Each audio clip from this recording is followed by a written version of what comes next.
What's happening, everybody, and welcome back to the True Gamer Podcast, the podcast hosted by two gamers for you, the True Gamers. I'm one of your hosts, Eddie, along with my bro, the inverted gamer himself, Sheps. Bro, how are you doing today? Yeah, I'm good. How are you? I'm doing okay.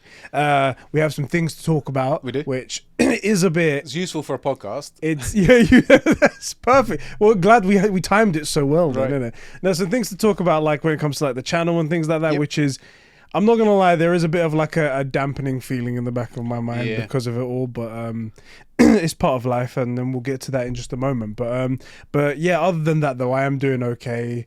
Life is moving on. Do you know what? The only thing I'm playing right now, and I've been playing it on stream, is God of War. And How out of character for you? Is it something that you wouldn't... It's like when you say you're watching anime, it's like, what? Crazy. You? Strange. Yeah, I've been playing God of War. I've been doing it in full Kratos makeup and cosplay. And the thing is that the cosplay outfit, it's comfortable for a short amount of time. Yes. Yeah. And then afterwards, the straps start to like get in your literally armpits. leather armor. For the like handmade, you made it leather armor. I don't know how Kratos does it. I don't know how he does it. Could someone get Christopher Judge on the phone and ask him how he does it? Because clearly when he's doing the mocap, he's got a shoulder armor. Well, and I mean, if everything. you're doing it for streams, of course he's doing it for the mocap. Exactly. Right. He's a method actor. It's like where Heath Ledger was becoming the Joker. No, I am the Joker. Mate, imagine Christopher Judge just walking around like acting like Kratos. That would be the... Have you seen... There's in Brooklyn Nine-Nine, there's this one episode where there's a crime on a CSI style type TV show with Nathan Fillion. No? Nathan Fillion is the lead actor, and he's like a detective. He pretends to be a detective all the time because he likes it so much, right? So when he's off camera, he walks in and is like, all right, so what's the sitch, boys? And he walks in and is like, and he picks stuff up with his pen and stuff like that, and is like, you might want to bag that and stuff like that. Ridiculous shit that he doesn't need to do. I hope Christopher Judge is like that behind the scenes. Kratos. Just as Kratos. He walks around the corner and he picks up a coffee and he's like, where's the tray? He's like, boy! Bring me my mug. And you got the shoulder on one. Everyone's like, for fuck's sake, Chris, stop. It was funny at the beginning. Now it's not. Right. Anyway, I've been playing that. Yeah. Having a lot of fun. I'm now looking at the game through another lens, though. So, like, at the beginning, it was enjoying the game. The second time I played through, I was like, oh, let me look at all the details I can find and whatnot. And then it was playing it as a father. And now I'm playing it hyper-analyzing everything. Yeah. There's these statues of these, like, trolls that I saw at the bottom of the hill. And I was like... I don't remember these being here on the way back later on in the game. And previously, I think I might have noticed that, but just gone, you know. And I'm like, is there something to that? Let me just pull out my wall of weird and shit. Let me write that down right there. For those of you that aren't familiar, Ed has started up another channel all about God of War. It's doing really, really well. Yeah. Which, I mean, it's all the best practices that we've known for ages, and it's everything has been done right. It's about one topic which has started trending. You're making great content. You know how to do all the back end stuff. Yeah. You're making content. So there's all the stuff we know, and we always knew this channel was gonna lag in comparison. Struggle, but it's doing incredibly well. Yeah, really, really well. I'm really. I was gonna say proud, but I don't like you that much. Yeah. It's doing really well. You could just do like weird things that you probably didn't notice in God of War. Yeah, like here's 5 things you probably didn't notice. I have no idea what they mean, but like here it is. There's so many little things like that just keep coming up, and someone dropped a comment. I'll drop it here as well, maybe. Yeah, fuck you guys. You guys are extras, exclusives. You know, the guys over there aren't gonna hear it yet. Someone dropped a comment. It was like, what if all of the markings that you see on the walls to, like, you know, when you're gonna like jump up a ledge or something like that, the gold markings, was Kratos coming from like another timeline to like paint it on and whatnot. And I was like, it's not really Kratos' speed, but it seems I get the thought, like he could be going back to direct himself and whatnot, but it's a little bit of a far-fetched theory. But then I thought to myself, I started thinking, because that comment made me think, what if those markings can't be seen by anyone else, and it's all in Kratos' head, and it's all being put there by Faye because of the magic to like guide him on the journey to go where he needs to go. Now they're not exactly like specifically, yo, this way or anything like that. Yeah, But they're yeah. like subtle hints that just look like part of the. It just looked like a marking on a wall or Except whatever. she can't leave the realm. Well, what I'm thinking is that maybe she didn't specifically go and paint it or anything like that, but maybe it's like magically in his head that he sees these markings because he never mentions it. Why would you mention a marking that you see on it? Really, it's there for us to know our way there. It's a That's cue what it for is. us, yeah. But if you try to think of it in like how does it work in the world kind of way, maybe this is like Faye's subtle way to like nudge them in the correct direction. And I wonder if there would be a situation where you ask the Atreus and be like, what markings are you talking about? Yeah, Dad, what are you talking about? That'd be so like That would be cool. you're like, oh, okay. Obviously it means nothing. Yeah. It's just like a cool little extra bit of flavor on top to make it like. Imagine if that was a thing. That would be so cool. But So, we don't know. So In summary, you enjoy God of War. a little bit. It's alright. Yeah, You know, it's like Red Dead Redemption 2. It's alright. Oh, dude, I saw apparently, just to like quickly jump into one minor topic. Yeah. Apparently, GTA 6 is just Red Dead Redemption 2 reskinned. Oh, So you think so? I've seen a bunch of these like TikTok clips of the gameplay, and people are running it side by side, and they're like, "This is basically Red Dead." It looks like it's running on Red Dead. Like movements and stuff like that. Yeah, and the gunfights and all that stuff, and the stuff that they're apparently looking to bring into the game. And according to these random people whose names I don't even remember on TikTok, they're like, "This is all from the leak," and people have looked at it, you know, because they confirm that the leak is legit. Yeah. And it's mostly Red Dead Redemption, Damn. which is Red Dead did have good movement, and good combat and stuff. So but you'd hope it would be a lot more advanced, right? Because there's so much money coming from GTA. yeah, also it would be really, really frustrating for the guys that love RDR2 to realize that they were willing to take this system into a massively, you know, an online multiplayer and really double down on it. Just not if it was Cowboys. But no Cowboys, guys. Which is weird, who likes Cowboys? It's like, literally only everybody. Literally all of us. What? So ridiculous. What? And also they'd cornered the market on cowboy games. Yeah. They had, if you wanted to play a cowboy shooter, the only viable option, the only option, RDR2. It's the only place, and obviously the Red Dead franchise, the king of cowboy games, right? The king. Undisputed. But GTA Online. Let me pitch you an idea. Something brand new. GTA 5. Again. Expanded and enhanced even further. Right. Bro. Yes. Speaking of really poor business decisions. Yeah. And spending your money in really terrible places like they have done with GTA. Yeah, I've bought it 5 times brand new each time. Let's thank our super bros who've support us over at patreon.com/conbrosations, who make this show possible, made everything that we've done on this channel possible, and also stuff that obviously that stuff transferred over to the other channel as well, the mics and things like that. It's all part of it. Thank you very much for that. These great people are Isak the Ultimate Comsock, Sabine from Smallville, the Star Wars Encyclopedia, Adam Sunling, Catsper the Friendly Patron, Mikey T, the Gamer Giant, Super Sus Ben Fryer, the Filthy Thief Fanatic Joe McCormack Clark, the 53rd, my juicy left nut, the super sexy producer Sean, and Gams Master, the leader of the Empire, the fearless one, the great Lord Vader himself, step cousin, who isn't really related to anyone of importance. Just he's kind of just wants to be involved. Stupid. He's a good lad, but Oh, I love it. Bless him. So dumb. That's his Twitter handle as well. Yeah, it is. I love it. Okay, I feel like this is a good moment to bring it up. Yeah. Okay, we have a little bit of news for you guys. This isn't something that we're saying like with joy or anything like that. This is definitely a downer. It's definitely like a bit of bad news. Due to like life circumstances and... Both of our situations changed within about 2 weeks of each other. It was really, really poor timing. Like if one thing happened, then maybe we could pivot. Maybe we could do something. But both of our situations have changed in terms of like real life and like work and finances and stuff like that, and supporting ourselves and supporting our lives has changed. And it's so much that we are having to make changes to this channel and out of necessity as well. It's not like we actually are really struggling to figure out how we're going to do it.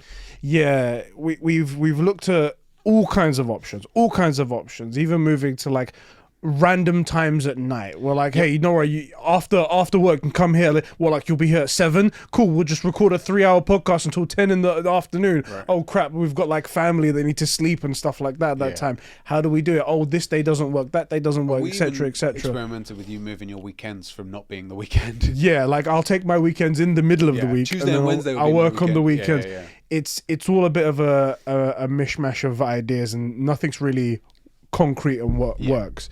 So for the foreseeable future, we are going to have to kind of step down and step back from the True Gamer podcast and Conbrosations in general. Yeah, the current plan is this. Go for it. October's the last month for Patreon. Yes. Neither of us feel comfortable with having a Patreon live if we're not, you're supporting content. If the content's not there, then there's no point in the Patreon. Yeah. And we love you for supporting us, but everything's paid for. We've got all the stuff that we need. Yeah. So we're turning Patreon off at the end of October, and we are committing to, mainly because we want to do it, to True Gamer once a month. Yes. We're aiming for twice a month. Yes. If we can do more, like ideally we keep saying the same sitch. We'd love to do it every week. Yeah. And because we're planning to also we're thinking to make it remote. So like, if we can work it out anyway, or if we can meet together, that'd be even better. But if we're thinking to do it remote, where we're doing it over the internet and we have our conversation, if we suddenly find like another spare couple of hours, we're like, hey bro, could we record something? Are you free at this time? It'd be great to stick another episode in there. But what we're committing to is once a month. We're aiming for twice a month. Yeah. It's a step down from our usual, like every week that we're doing it, and you guys. It's a ball ache because we set up an entire room dedicated to it, and now we're going to have to go to remote so that we don't have, because that cuts an hour off of my time, and it cuts. You have to arrange a whole day around having it. So we're trying to do this. Ideally, in an ideal world, we'll do this for 2 or 3 months once we get everything sorted out, and then come back to normal. Yeah, that's the idea. 2 or 3 months, so that would push us probably into like early part of next year. Hopefully, it would be really cool if we could get everything sorted out and we know what we're doing for like Conbrosations Day, and we go like, guys, we're coming back. We're back. But I don't want to get your hopes up for anything because we don't know. We really don't know what's happening. So that unfortunately is the situation now. We highlight everything again. We are going to have to cut back on the number of episodes down to guaranteed once a month. And possibly more than that. We'll have to see what our time says. We'll be turning off our Patreon by the end of this month, so you guys don't have to pay anything extra. You can just come and watch whatever, and it'll be all great and stuff like that. We'll appreciate everyone that comes, still sticks around. And yeah, it'll be going on like that. It's a bit sad, isn't it? It freaking sucks because I feel kind of emotional about this. Yeah, it sucks because one, it's an excuse for us to hang out every week. That's a big thing. And when you get to be an adult, that's not so easy. Especially once you're like out of your like early 20s, suddenly like you have to work and you have responsibilities and bills to pay, and you've got a little family and not a little family, a young family. That's the right word. Young. They're all dwarves. So like, I've got a dwarven family. Frick. God damn it.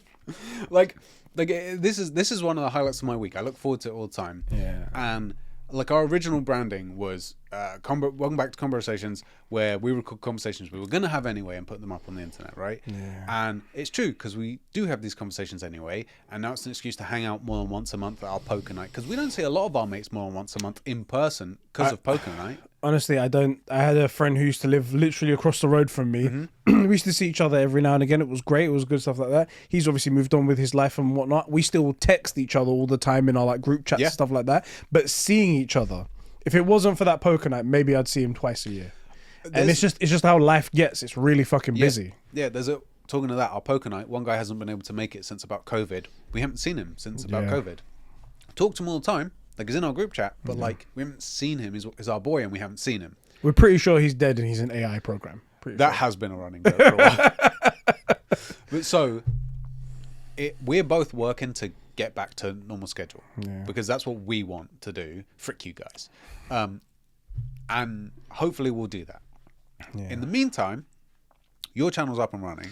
Yes. And hopefully, because it is growing, that will mean one, extra cool stuff for you and more content. It's not like you'll be headless. Yeah. Headless. And two, hopefully, you go quite well and they can shove a lot of people our way and then we can turn the Patreon back and become YouTube millionaires. That's what the main goal is, because that's the real reason we want to do this. So we're in this game for the money. For the money. We are in this game for the was. money. Yes. My end goal has always been a Lamborghini Aventador wrapped in hentai faces. Have you seen those raps where they always put the anime chicks booty hole right where the nozzle goes in for the fuel? Oh no, I haven't seen. I'm like, that's amazing. the best. That's where it's supposed to be, right That's there. amazing. Or like it's just chick go. Sick. That's awesome. With the ahago face. Yeah. Anyway, that's Is it anime fan? I mean, you even know what what's that's called? that mean? Uh-huh. No, I know it from OnlyFans. Fine. That makes it better. No. I'm not an anime fan. I pay for pornography. I'm a pervert. God. I have the internet, but I pay for porn. Never understood that concept. Anyway, our thing. We're sorry to have to give you this kind of news. Yeah. Not that you guys relied on us for everything. That's really putting us up in a high bar. Oh, I think a lot. But of we these do guys... have fans. Some fans, right? Yeah, or like, it's not that they rely on us. It's that listening to the podcast is a great way to spend a commute into work every week. If we give a 3-hour podcast and someone's got a half an hour commute, then that's like half of their week's commute. Yeah. A couple of people have told us that they listen to it like at work and make their like a Gams Master. Right. I think Corwin says that as well. We're sorry that we're having to reduce that. I'm sorry that you have that void in your life. I wish things were different. I really wish we was a bit more stable and we could have this all locked down and you guys didn't have to worry about our real lives and just enjoy the good stuff that comes out of it. It's one of those things where like I said, we're going to be working to getting back to normal because we want to be back to normal. And we were doing this when we had like 10 subs. Yeah. Mainly because we like to do it. And instead of that, we now have 1,000+ subs and a great community and a bunch of dudes. Like we met up with people at EGX and stuff. There's people we want to hang out with. We want to read your comments and all that stuff. But for now, hopefully we'll even out. It's real life stuff. A bunch of other YouTubers with way smaller channels, like 1 or 2 million or whatever subs. Way smaller. Way smaller. They take like 2-month breaks, and that's because I felt burnt out. Pussies. You should just do 3-hour podcasts every week, twice a week, in fact. Right. Which is what we're gonna up to. All right, guys. I'm bringing it back. Forget it. We're not taking a break. Two 3-hour podcasts a week. That's what I'm promising. As long as you all commit, we need to keep at least 50 patrons. By the way, it's $100 a month. Cool. Cool. We got it. Oh wait, shit. That's only $5,000 split between us plus tax. We're back to minimum wage. It's not that good. Vit. Do you recognize that name? Yeah. It really sucks because he just joined our Patreon just this month. He was like, after many months of you guys talking about it and with me listening to your content, etc., I've decided to join. And I'm like, oh. Yeah, it's really frustrating. I haven't told him yet, but he's gonna hear it obviously. Here's the thing. We're gonna again aim to keep our content as close to this as possible, right? As close to the way it has been as possible. If we get the time, we're gonna do the bonus bits and True Gamer and Conbrosations podcast, right? And I don't want anyone to feel like, oh well, I just joined the Patreon and now it's going away. We're not going away. We're doing our best to stay here. Yeah. This is the way it is. And the second it becomes viable, it's what's really frustrating is that obviously we're not doing it for the money, right? The Patreon makes $200 a month or something. The AdSense is ridiculously low. I think our AdSense is like $30. We're in a really shit CPM. But the thing is it's an outlet for us, right? We love to do it, but to spend this much time doing it, it does also have to make financial sense that we can take. Like at the minute, we're in a weekday. We're doing this on Thursdays. We need to be able to make it make sense. So we're going to work towards that. We don't want to be going away. We just have not been able to work out how to do it. Once we do, we're back. You can make this all change though by donating just a simple $1,000 a month. You could change a YouTuber's life. We just put a GoFundMe link down below if you guys want to donate. Everyone's got like 10 grand. I'll fund probably a little bit of time. That's easily month. A month, maybe yeah, even I'd say 5 about, weeks. I'd say about that. Yeah, 5 weeks probably. Let's be Yeah, generous. we Let's could, be generous. We could stretch it for 5 weeks. 5 weeks. You know? God, we're so bad. We're laughing because if we don't laugh, we're crying. Yeah, If we don't laugh, we're crying. And I hope you guys will be all cool about it, all understanding and stuff like that. I'm sure you will be because you guys always are. But yeah, this is a moment. Hopefully, it's a moment that we can look back at one time and like, bro, this is how During close. that time, we nearly Because we've had the conversations. We're like, all right, is this the end? Is it? No, I'm not the one to be the end yet. No, let's push this. Let's push it through. And we're gonna get to that time where I'd like it to be like 6 months, a year later. We're like, bro, we got that close that one time. That one time life kicked us in the nuts, and we almost lost it. I'm hoping we'll do a Conbrosations Day relaunch. I hope so. That's the aim of the game. That's what I'm going to be working towards. We'll have to see if life decides to piss in our lemonade or not. But yeah, as it likes to do. It does really be that way. It does really be that way. Yeah. So, what's our first topic? With all of that being said, guys, let's talk about our first topic, which is... This is a gaming podcast. Which is the big topic that everyone's been talking about recently. Horizon Zero Dawn might be getting a remake. So, this rumor comes to us from a bunch of people have corroborated this. VGC's corroborated it. Initially came, I believe, from Insider Gaming, and a lot of people have agreed. There's this rumor that came out that were going, PlayStation are currently working on a Horizon Zero Dawn remake. The game that came out in 2017, 5 years ago, might be getting a remake. Yeah. Now, that news obviously spread like wildfire, especially after... I mean, it hasn't been that long since we had the huge blown out drama of The Last of Us Part 1. Yeah. And it's getting a remake. And why does it even need a remake? Why does it cost $70? They haven't even changed anything. The original looks better than the remake. All this nonsense. This is burning me up. I hate this. I wanted to kill myself just because... and when the game came out, thankfully, it all just stopped. And I was like, thank Jesus. Well, because everybody sees it. And they're like, oh, it's not just... That's the thing. The people that were complaining... There are still people that have some issues, but the issues have largely died down, and they're more focusing on more reasonable things. Where it's like, I don't know if I felt like it was necessary. Okay, it looks great. That's fine. That's an opinion thing. It's funny you say that because all the opinions I've been seeing is, yeah, it's amazing, but $70, I'm not paying for it. Don't pay for it then. That's an opinion. That's your thing. You value $70 at a different price point. You want a brand new Express? That's fine. That's cool.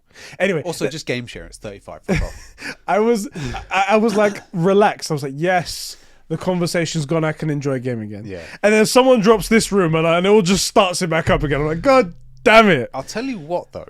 Go on. My knee-jerk reaction was they're just going to remaster it, which means Forbidden West level textures. Right. Huge mistake in my opinion. Go ahead. The game needs a remake. Okay, this is entirely different to what I was thinking. No, and the game needs to be remade. Just so you know, there is more information that came out afterwards. So I let's specifically stayed away from it. Go on. It needs rewriting.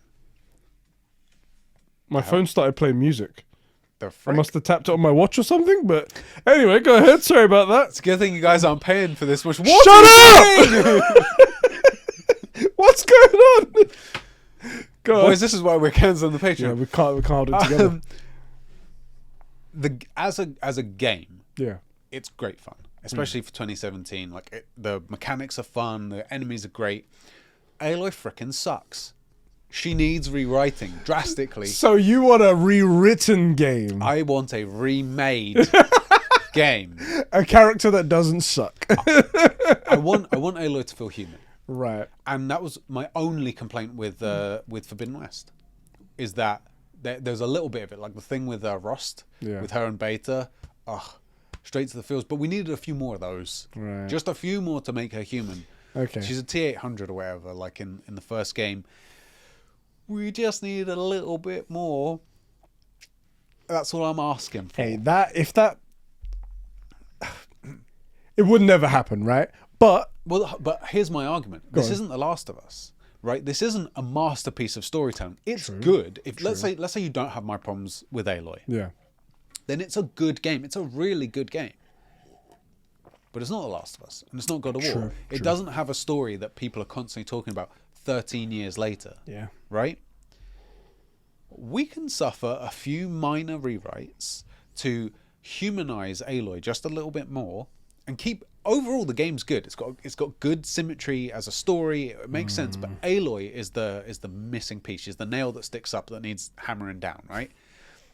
Again, if that wasn't clear, I'm pro beating women, okay?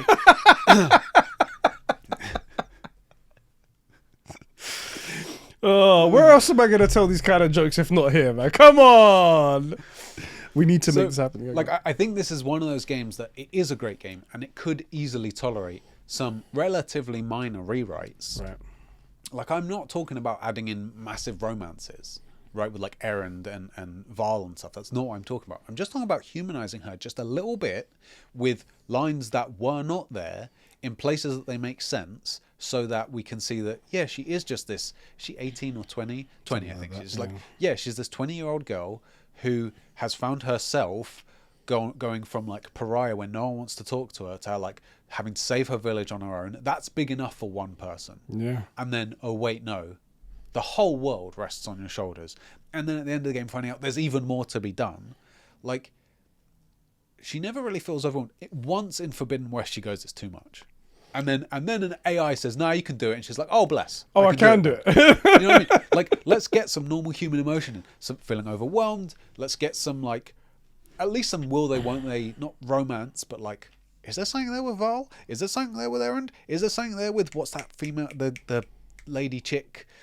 We help save her girlfriend from under a bridge or something in the new game. There's a couple of female characters, right, where it would make sense for Aloy to be like, "Oh, is there something there we don't know?" Like, I'm not even asking for romance, but just give us some tension, some curiosity, some human emotions, and yeah. And then like, also in Forbidden West, like we could use this in Zero Dawn. She never explicitly says, "I need help." Yeah, almost like that would destroy her or something like that. Right, It's like, like come on, people need help. She pretty much says, "No, I'm the chosen one. I need to do this." We can humanize Aloy with maybe up to 100 lines, so not a huge amount, right? The script's thousands of lines long, of just these little nuggets that maybe find their way into Peppered throughout the game. yeah, just a little bit of seasoning, where her interactions with certain characters maybe have this, is there some sexual tension here? Because that would make sense. I'm not even talking about romance, and it can go either way, so no one's, we're not ticking any boxes, she's definitely gay or she's definitely straight, don't need any of that. That would make sense because you're in this highly stressful situation. Yeah. And then have her like say that, it's too much. I don't know if I can do it. Have her say she actually needs help because you need help. You don't gain friends. I think that would be really cool. That would be really cool because I mean, like Ellie, while as strong as she is and as great as she is, she's not like void of any sort of human emotion. She has flaws. She has moments where she needs like Dina and stuff like that. That's what makes Ellie so great. She's not a good character either. Her and Joel are not good people. Yeah, and that's why we love them though, because they have flaws and they're trying to overcome them. And that's where we could, maybe it's too much of the same thing, but that's where we could take Aloy to those levels by giving her just a bit of vulnerability and a bit of emotion and stuff like that. Hot Robo Dino fighting redhead? Are you kidding? Like, absolutely we can. You fetish unlocked. Yeah. Platinum. Like, that's all I think is needed, right? Right. Now, remake the game. That was the original rumor. Yeah. And when I first heard it, I was like, this is an April Fool's joke, right? This is an April Fool's joke. Yeah. The game is 5 years old. It looked very good on PlayStation 4. It does not need remaking. It's not an old, a dated game running on archaic technology. It's just the last generation. It was one of the premium games that closed out one of the best generations ever. Yeah. And it got the FPS boost when it came to PlayStation 5. It got the higher resolution. It looks great. And I'm like, maybe you want to do some texture work, maybe some lighting work, but that's it. I wouldn't even bother. Yeah, it's not worth the effort. It's not worth the effort. That's my thing, where I'm like, the game is what it is, right? Some people love it. Me, I think it's a great game. It's just Aloy is my problem. If you're going to put any effort into it, fix Aloy. And then I wouldn't even touch the graphics. Yeah. It looks okay. Like, you really going to tell me, oh, Ghost of Tsushima needs to be remade? Yeah. It's one of the best looking games of all time, and it's old gen tech. Yeah, but we did use a different lighting system, and the new one's going to use a different lighting system. True. So remake $70. That's what people were worried about, that they were going to have charge a whole $70 for another remake and whatnot. And why is it even being remade in the first place? Like, I'm sorry to have to put this truth pill in your mouth, guys, but you're going to have to swallow it. There was nothing wrong with a remake for The Last of Us, okay? Yeah, that was perfectly great. That was good. It was an older game. They brought up to the modern standards. It looks beautiful. And it's a classic being faithfully remade from the... It was so good. It was great. It's only been improved. Exactly. This was going from, here's a steak, to, oh, actually, we cooked it, salt, pepper, some garlic butter. Perfect. Like, the chips are double fried. Like, it's great. It was the exact thing improved. Exactly. Like the gameplay. That was totally fine. Everything's great. You may not want it to buy it. That's fine. That's your choice. I don't want to buy everything that I see in the world. That's your choice. Is that really true? No, it's not actually. That's why I'm in this financial situation. But that's the choice that you make. That's fine. This, however, wholly unnecessary. Now, I agree. That's the thing. The rumor came out that it was a remake. That was the original leak that came from this insider. It has since come out that it's not a remake, that it's actually a remaster. So it's just going to be like bumping textures and stuff like that. Now that changes a little bit because we haven't had a remaster in a while from PlayStation, so we can't really gauge how much it's going to cost or what the deal is going to be and stuff like that. And it could just be like maybe they're doing the TV show, so they want to also time it with that, a bit like how they're doing with The Last of Us.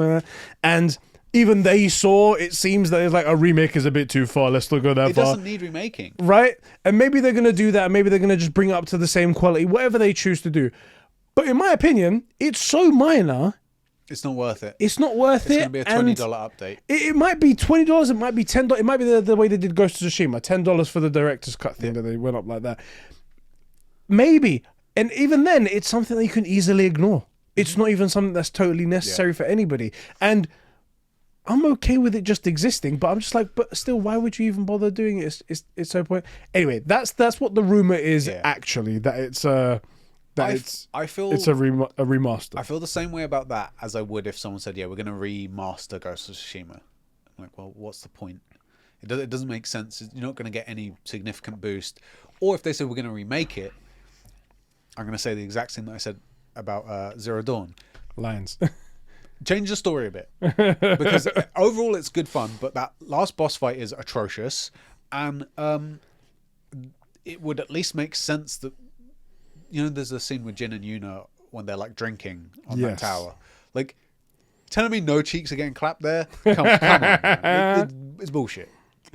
Right? Like, there's a couple of things that can be changed. Not massive, relatively minor. You have to rework that final boss fight. It sucks. Yeah. It sucks. But, and even then I'm like, I'm probably not going to. I would pay for it. I wouldn't recommend anyone pays for it. It's like me, like anything God of War related, I'd buy straight away. Even if it's dumb. It's like, why would you do that? I'm buying it still. But that's because I'm an idiot. I'm a simp for the game. Everyone else has normal, rational minds about this particular subject, and they'll be like, it's okay, I don't need it. Yeah. It's one of those situations. I am interested, though, to see what it comes out at, because if it's going to be a $10 upgrade, I'm not so opposed to it. I'm not going to get it because I don't need it. But at least it's like, hey, it's a little bit of a bump for people who want it. They can get that version, something like that. The other thing is, it's an upgrade to a game that, while it's good, it's not great. It's not Uncharted. Do that for Uncharted. Uncharted, man. I tweeted the other day, just randomly. I was like, man, I miss Uncharted. Like, I miss the Nathan Drake, like, adventure globe-trotting, going down shaft stat, and then finding a treasure at the end, and then in the end it's just a doorway that goes out into the exit, whatever it is. Have you noticed that, by the way? It's like this whole intricate catacomb of like mazes to get into the place, and then once you found the treasure, it's like, oh, there's the exit. Yeah. Like, hold on, sir, why couldn't you come in the back way? Anyway, I said I really missed it, and I think they haven't said, but I think that's the end of like the Nathan Drake story. I would like to just come back for one more Nathan Drake story. Anyway. I agree. I think we've got scope for a Nathan Drake. they were like setting up his daughter, and I was like, that's fine. Why you can't come back as well? Like, wouldn't it be a cool thing to just have him pop out of the shadows to like save his daughter or to come back? Other way around. Oh yeah. Yeah, you start as Nathan Drake and get captured, and what's his daughter's name? It's not Chloe. Sarah. What's a girl's? I don't know any girls. Natalie Drake is like, oh shit, the Nazis or whatever it is. It's not Indiana Jones, but they stole my dad. I'm gonna have to figure out the stuff, and then it can be like, oh yeah, all those puzzles he showed me as a kid. We can like get to know her, and then boom, protagonist. There you go. You know, could be cool. Anyway, let's talk about a few comments that got written. Okay. Hashtag Sonic Frontiers Game of the Year wrote in to say, Horizon Zero Dawn Remaster, stupid. I blame everyone who bought Sony's PlayStation 5 remasters for £70. I don't think there's been a remaster yet for £70. Or bought this upgrade, or bought the upgrade pass. They'll keep doing this as long as people as long as people buy them, despite the fact, most of, their games are playable on PlayStation 5 at 4K 60 FPS with a free update. A few little points you need to bring in there. First of all, I think you mean remake instead of remaster, and there's only been like the one of them. So is that on Patreon? No, it's on Discord. I don't see it. It's a few comments down from the top. Okay, cool. There's only been one, so I mean, let's not get our panties in a twist right here. Second of all, these are optional again. They're completely optional. I get the argument that some people say they're like, oh, it's taking resources away from places. So I'm like, that's a fair point. If for example, Naughty Dog was to say we're not working on anything else, we're working on this remaster only, remake, then I'd have a problem with it.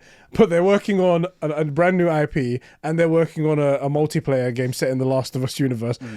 I think we're okay. I think they're still making stuff. Yeah, we'll be okay. We'll be all right. But also the upgrade pass again, they're like optional. It's not a thing. Too far. I think they're too far. Gonna say as well, preaching to the wrong choir here, crowd, because I was specifically asking for Ghost of Tsushima upgrades before it was on the cards. I was like, I will pay, and inserted an amount. I'll pay 20 quid or more, whatever it was, just for the haptic. Keep everything the same. I just want the haptic, and I'll pay 20. So, I get what you're saying.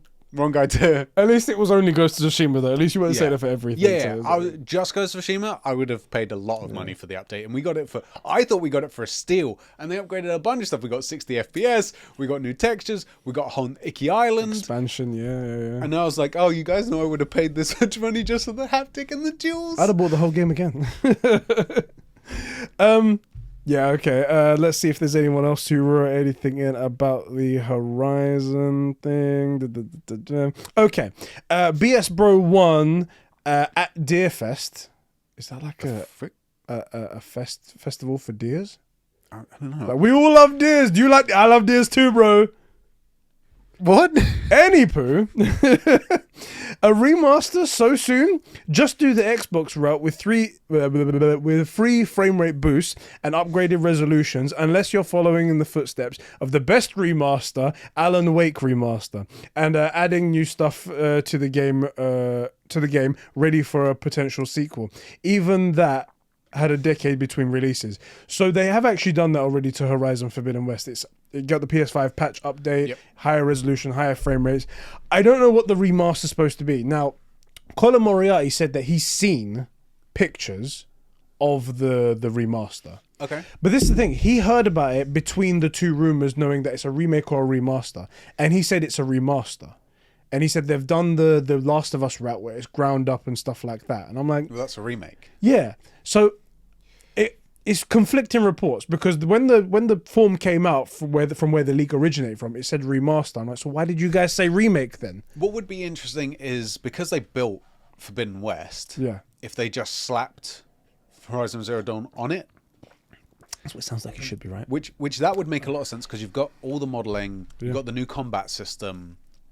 To be honest, yes, there is a massive update from Zero Dawn to Forbidden West, but because of the nature of the combat, it's not so massive. It's little things like the grass moves and stuff like that I noticed.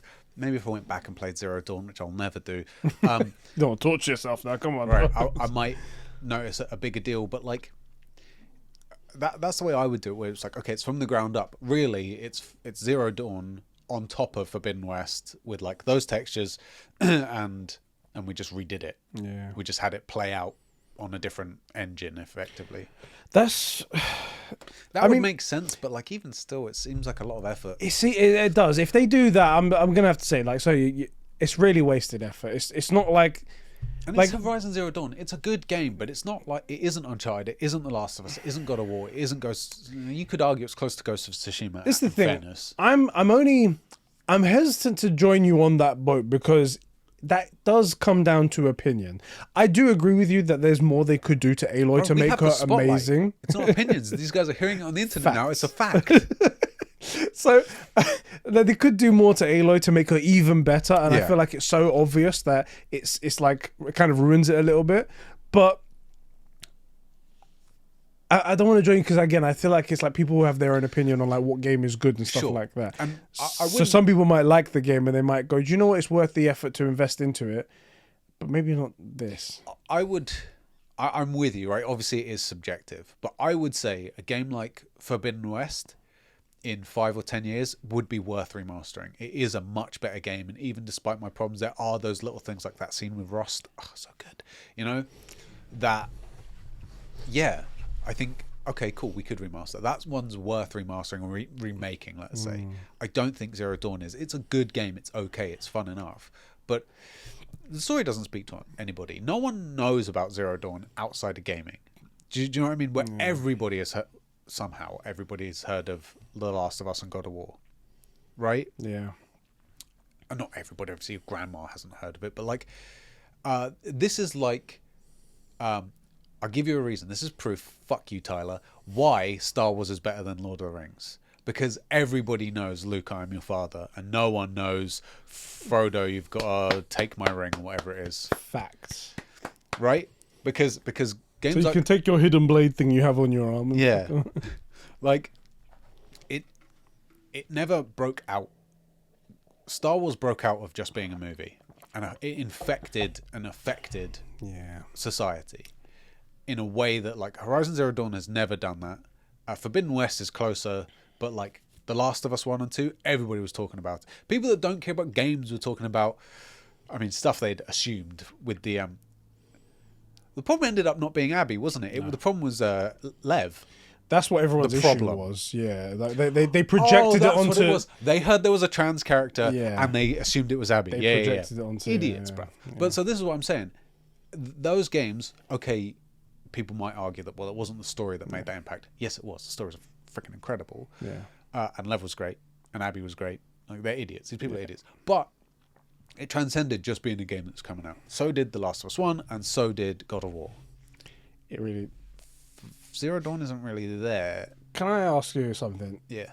This goes to like everything related to PlayStation when it comes to like Metacritic scores, when it comes to announcements of anything, rumors of anything. Do you feel like there's a baked in initial I don't like this, or like when it comes to scores there's like a skepticism, a tax almost, or like when something PlayStation comes out, we have to have a set level already of I fucking hate this, and then we build from there. For sure. That I feel like there is for everything. Nothing can just be like, I'll wait and see what it's like. It's not really my thing. Right, I'll go this way. It's really interesting because I do think while we're like quote unquote Sony ponies, we are pretty fair. Yeah. When Xbox does something good, we talk about it. The game switcher they have is amazing. The frame rate boost that they just do is amazing. Like, that's all good stuff. Yeah. And then when they do something shitty, we talk about it. And the second, we're the harshest critics of Sony. Yeah. The second they even sniff in the wrong direction, we're like, fuck these guys. These motherfuckers. You know? But forget that. Right. I'm never bring those up. But it's interesting that Microsoft seems to get away with it. The Xbox side seems to just get away with it. And people, whether maybe it's getting away with it is too harsh, but it's very quickly forgotten that they tried to do that, and Sony it's never forgotten, and I'm not exactly sure why that is. Maybe because they're all racists. Maybe that's it, Japanese. I think it's part of it. It might be a bit fair here, is because of the raising game prices. Even though there's a justification for that, yeah, the average consumer doesn't see the justification. They just see how much they're spending, and when you're asking for more, they expect more. Maybe that's the way it is. Yeah, I mean, it's not like movies have gone up in price. No, nothing else has. Petrol. My barber's charging me more for my haircut. Fucking Sony! bloody Sony, why are you doing this to me? Yeah, but I mean, at least, you know, like at the movies, popcorn's quality has gone up, hasn't it? That's Exactly. why you're paying more for more quality. Oh, no, wait a minute. Hold on a second. So, you know, I feel you, but it seems like a weird, it seems out of touch with reality. And I know that people are used to it and it's been that way for so long, but this is the one place that really ate that loss for so long. And now it's said, look, we need to adjust. And it's not being forgiven, which is not forgiven, but like everyone else has been like, oh, well, of course you have to do this. Economics and the harsh times that we're in. And this, it's like, well, I want the most premium form of entertainment for a cheaper price that if it was $40 today or whatever it is half the price of what it actually was 10 years ago. It's half the value. But I want more, I want better writing, I want better acting, I want better gameplay, I want better so longer run times, like, you know, go away. Isak wrote in and he said, Horizon Zero Dawn's remake remaster. I wouldn't be against it if the announcement was 5 years in the future. As of right now, it still looks good, if not great, and doesn't need a anything. Yeah. At least until graphics start making the PS5 fans emit sound greater than 10 decibels. That's a good point. That's right now, a solid freaking point. Shit. We're PS5 past, is really overperforming. We are past the... Normally, I'd be like, I need to... clean out my fan because, you know, it gets dusty back there, and so I can't be asked. I was gonna say, Sean, no point. Sean, was it Sean or was it Ben? One of those two guys asked me when was last time, how did I clean my my PlayStation 5, because I posted like a video of me like how satisfying it is, and it is satisfying. And he's like, oh yeah, you take off the things like that, blah blah blah. He's like, when was the last time you cleaned yours? I was like, that video. I did that one time and just never did it again because I've never noticed it. I think that's the thing, is it was worth making the video for you because we're making the videos, but like I haven't bothered. My fan hasn't kicked on. Do you know the only time I hear the fan? When it turns on, because you know it boots everything up. It hasn't come on yet. So even in summer, it didn't come on. We had the worst summer ever this year. Or granted, I wasn't playing too much either, but like it hasn't come on. So I'm not even going to bother. I'll tell you the way I feel about this Horizon remaster idea. If frickin' Sucker Punch go to me, we're gonna remake Spider-Man. I was gonna, you know, I couldn't bring myself to do it. I was gonna say Ratchet and Clank, but obviously that's Insomniac, and I left too much of a gap, and I was like, people are going to think I actually think it's Sucker Punch. If Insomniac were like, yeah, we're remaking Ratchet and Clank, remastering Ratchet and Clank. Why? Yeah, why? They're kid games, which I love. We don't need Ratchet and Clank remasters. Just make another Ratchet and Clank. Yeah.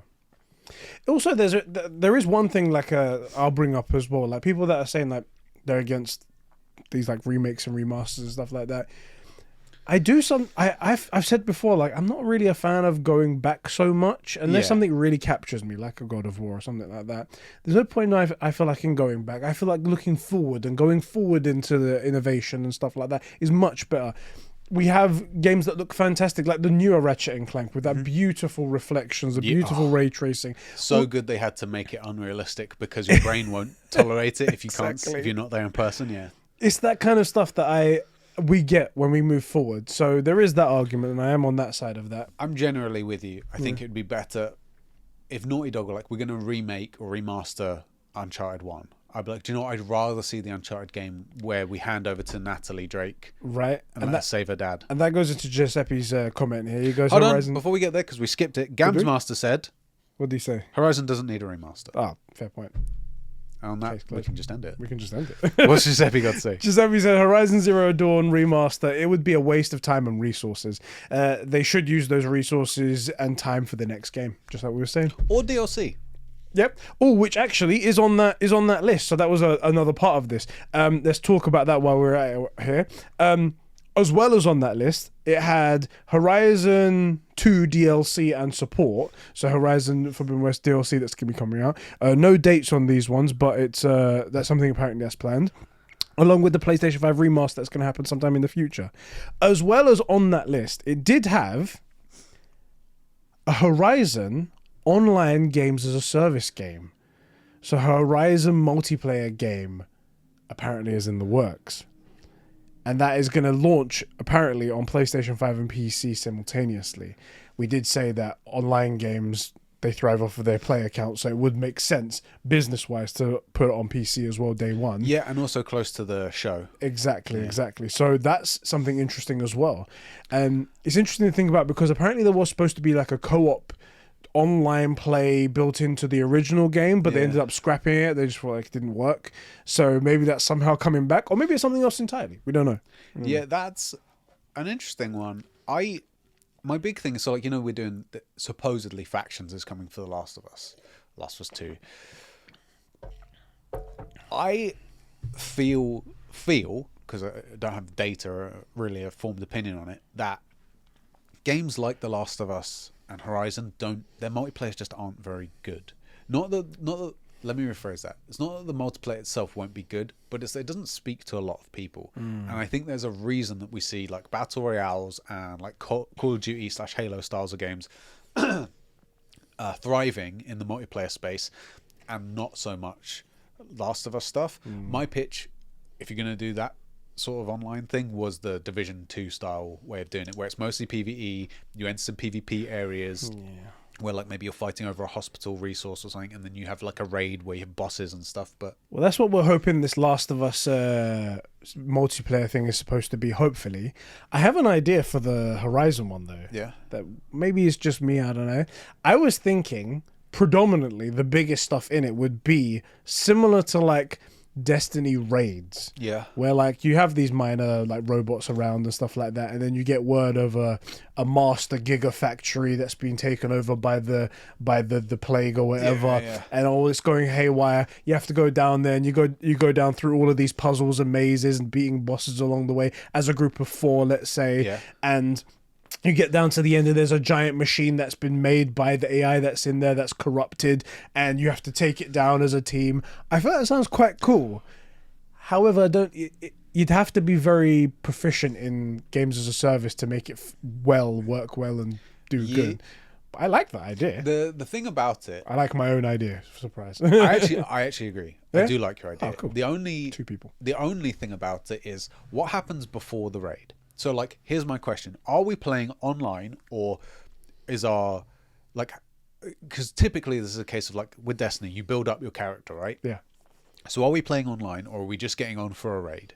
Because there's pros and cons to both. If we're playing online, then there's that, okay, I want to be on, I want to be doing stuff, but then you need to be able to find people to do the raid with. Yeah. If you're going on just to do the raid, then you sort of just going into a lobby and waiting for it to populate, and then you come into the raid, which you could make that work, where you could just, okay, like your Aloy it's a points buy system. You've got 40 points to upgrade your Aloy. How do you, or your person? How do you upgrade your person? I think that'd be very bare. I think that'd be very bare. I think it would have to be similar, like there is a world and there's other activities to do in the world, and then you're building a character in order for that raid. But now you're talking about a whole new AAA game. Hopefully that's what this is. That's the thing. I'd be down for it though. I'm hoping that PlayStation aren't doing, because they've got something like, I think it said like 12 games that are games as a service coming out. There's bound to be one of them that's going to be Fortnite-esque, right? And we're going to like brush that to the side and we don't give a shit. But I'm hoping they're going to put a lot of effort and try to make something that's really good, not necessarily unique, but maybe like unique to, better than just, oh, it's a first-person shooter, or better than, oh, it's just a builder or something like that, or it's a battle royale. I gotta say, if you're gonna do a Destiny competitor type thing, this is a great way to do it, because it's not going to be hard for you to have your main base. You got a million different people running in out of that mountain, and then for Gaia to just be like, yo, this thing just came online, and I had to look at the files. They are building a mega, Thunderjaw or something. You need to start. If this thing gets out, it's game over, right? The only chance you have is before it's finished. It's currently operational and moving around, but the like armor sets and weapons aren't finished. Now's your chance. It's vulnerable. You see what I'm saying? This is what I'm thinking. If they do that, this could be a really cool game and a really good take on games as a service from a company that usually just makes straight story player games, and adapting already like IP and taking the best parts of it, the machines, the fighting together, the slightly more basic weapons versus these giant behemoths and whatnot. Right. I think it could be quite cool. Whether or not they're doing that though is entirely different. Yeah, It's just our heads. that would be awesome. Yeah. And I can totally see that working. Yeah. And it fits with the aesthetic of the world and stuff. I could see that working. That would be awesome. But it's a big ask. It is a big ask, and who knows if they're doing that. Firesprite is working on the Horizon VR game that we already know about. Yeah. They're also working on a survival horror game. No more details about it, but that's quite fucking interesting. Something we need something like that in the PlayStation ecosystem and whatnot. Do we? Well, Last of Us, Horizon is survival horror, not horror, but sci-fi. I think you're getting eaten by robo dinos. I think we need to get more horror, right into your wheelhouse. That's right exactly there. what we I need to do right there. About. Sackboy is coming to PC. We just heard about that recently, so that kind of proved that this list is real. Something called Carbon. That's its code name by Sumo Digital. We have no idea what it is. It says open world coming to PlayStation 5. No idea about what it is though. Returnal's apparently got some more game. Oh, Returnal's coming to PC. We know about that as well. And here's something really interesting: Kojima Productions with a game codenamed Ocean. Okay. Open world on the Decima engine for the PlayStation 5. This has to be Death Stranding 2. Does it though? It has to be, sir. And recently, Kojima has been teasing something. I had it in my notes here, and it's not working. Okay, it's not in my notes anymore.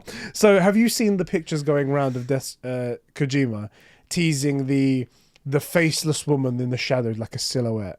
And it's like, who am I? I haven't, but that doesn't surprise me at all. The thing is, the guy's posting pictures on the internet, and then he goes to trade shows with the big like poster, and it says, "Who am I?" And that's it. You're Kojima, you nut job. Like, I love it, and there's no explanation. People just go up, take pictures with it. They're like, "Cool, what's going on?"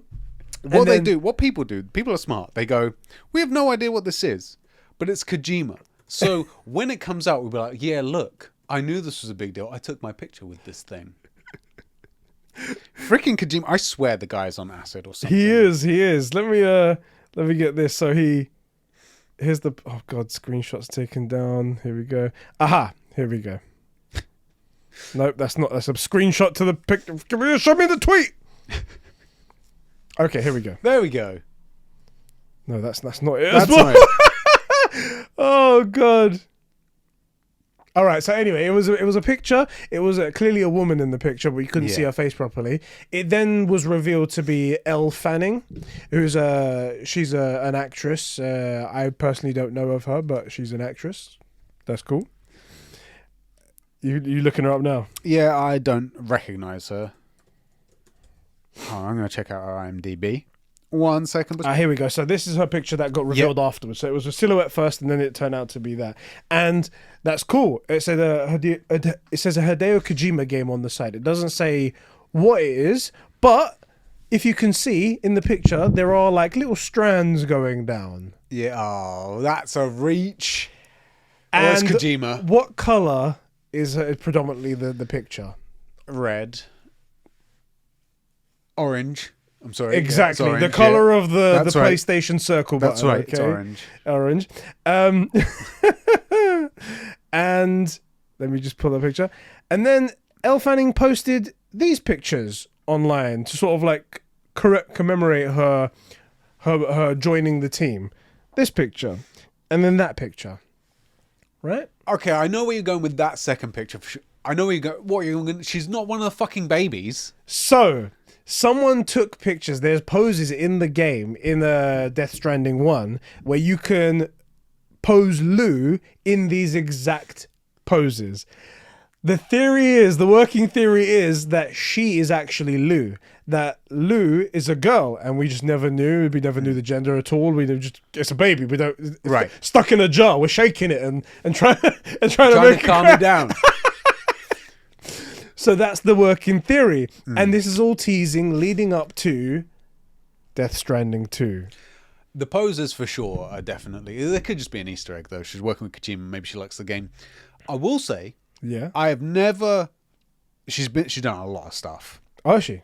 but this is where I'm suddenly like, yeah, okay, yeah, that's all right. He just showed me the picture of Lou and She even Ellie, does the Ella. eye thing like that. Yeah. That Lou does.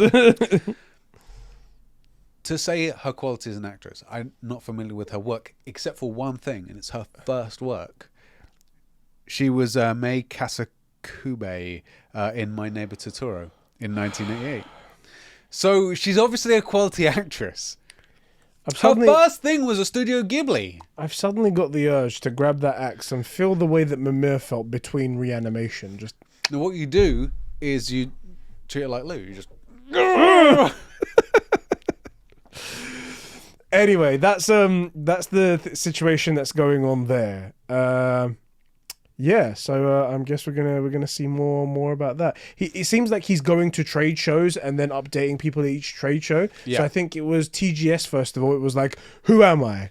And then it was revealed who it was. And then at PAX East or something like that, he showed the picture of her face and was like, where am I? And the thing is like, I think Kojima believes his own propaganda. You know that whole conspiracy with Hassan Kuraman? Yeah. I think he thinks he's as good as that conspiracy theory was. That conspiracy theory only worked because the internet made it up. They just ran with it. Yeah, and they found anything that they could, and they were like, this is a clue. No one plans out a conspiracy theory like that. And I think he thinks he can, and these are the steps to it. But Kojima, please. Please. Put the Kool-Aid down for just one second. What's he going to do? When am I? What do you mean when? Kojima, what is the problem? The thing is Put that down the mushrooms. I really do think. Well, do you remember before Death Stranding came out, we went to so many preview events to just check it out, see what's going on, and even though it was in front of our eyeballs, we true. still could not understand what was going on. It's like, cool, and then you give a like. It's like, for what? I don't get it. The thing is, as well, he specifically tries to not misdirect you, but lie to you. So, like the rain. We saw the rain. We saw it touch, I think it was Fragile's hand. Yeah. In one of the CG trailers. And we're like, oh shit, super acidic. Oh my God. No, it's time rain. Yeah. How are we going to come up with that? And then we see like a bunch of like we're on a beach. He's naked. There's whales and like other sea life beached on the What's thing. killing these whales must be like the cause of this thing. No. And then they see the 5 figures in the sky, and you're like, "Oh, they must be like alien overlords or something like that." Yeah. No, they're not. They're not. No. Woman in a red dress. No. God damn it, Kojima. But that's what I love about Kojima so much. That he can do all this stuff that makes you go down. Because I've become a theorist for everything. Yeah. It started when it was doing One Division, and now it's just suddenly taken off. And I love thinking of these theories. With Kojima, though, it's always turning back on itself. It's like, no, that wasn't right. Go. And no, that wasn't right. I wasn't right. I love it. I'm into this. Yeah, it's freaking Kojima, man.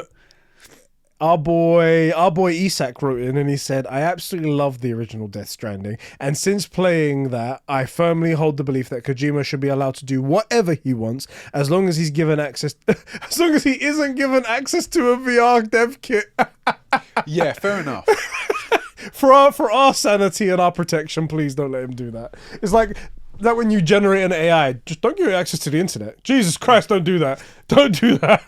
Why no one? That's not a common practice, you know. People just make AIs. I was gonna say you're supposed to keep it in a box. You're supposed to keep it completely cut off from everything. If you're asking me, Google, I hope you're listening. These AI should be developed on a cold site, meaning there is nothing that can go in a Faraday cage. Yeah. The building should be a Faraday cage. Phones shouldn't be allowed inside, the inner room. Internet doesn't even get to that part of the place in the world. Yeah, nothing. And it's built on tech that doesn't have Ethernet ports and cannot connect to anything wirelessly. All AI should be developed that way. Yeah. All of it. So you guys, I'm definitely excited to see what sequel come with Death Stranding. I'm interested as well. Freaking Kojima, man. Oh boy. Okay. Are you ready for our next topic? Yeah. God of War Ragnarok is reportedly going to be 40 hours long in total. This is another report that came from the Insider Gaming guys, Tom Henderson and stuff like that. His sources say that he has heard that the game will be 40 hours long, 20 hours of that being the story, and then the rest of it being side activities and things like that, like the Valkyries and things like that might be. Which, kind of ridiculous. How much side activity is there that it's like nearly the whole game as well? I think it's easy to forget that if you mainline it, you miss most of the game. Yeah. Do you know what I mean? Like, you can mainline The Witcher in like 18 hours or something. It's less. Let me double check that. Yeah. Speed run. Time to beat. Yeah, right. Speed runs like Elden Ring. It's a 7-minute game. 7-minute game. Time to beat The Witcher 3. Hold on a minute. I think that's if. No, that can't be right. I know it's a long game, but it's not that long. How long does it say? It says 51 hours. Damn. Main story. And I'm not sure that's right. Oh, this is a different site. I want to see what like most people. Yeah, it's saying that most people do it in 50, but maybe is it that long though? It was quite a long game in my memory. It was a long game, and I obviously put a lot more time on it. I'm the worst person to ask about this stuff. But like the whole game, if you do everything, it's like a 200-hour game. Yeah. Right. That's really what I'm getting at. That there's a bunch of cool stuff that you can do that's going to add easily double the length of the main story. Right. The question is, what's the quality of that stuff? Yeah. Because if it's just question marks on a map, which I'm all about question marks on a map, but not if you're like, oh, this is blue seaweed and the rest is all green. Great. Oh, you found a chest with a note, but all the ink's rubbed off, so it's not a clue. It's a note and 3 gold pieces. Oh, great.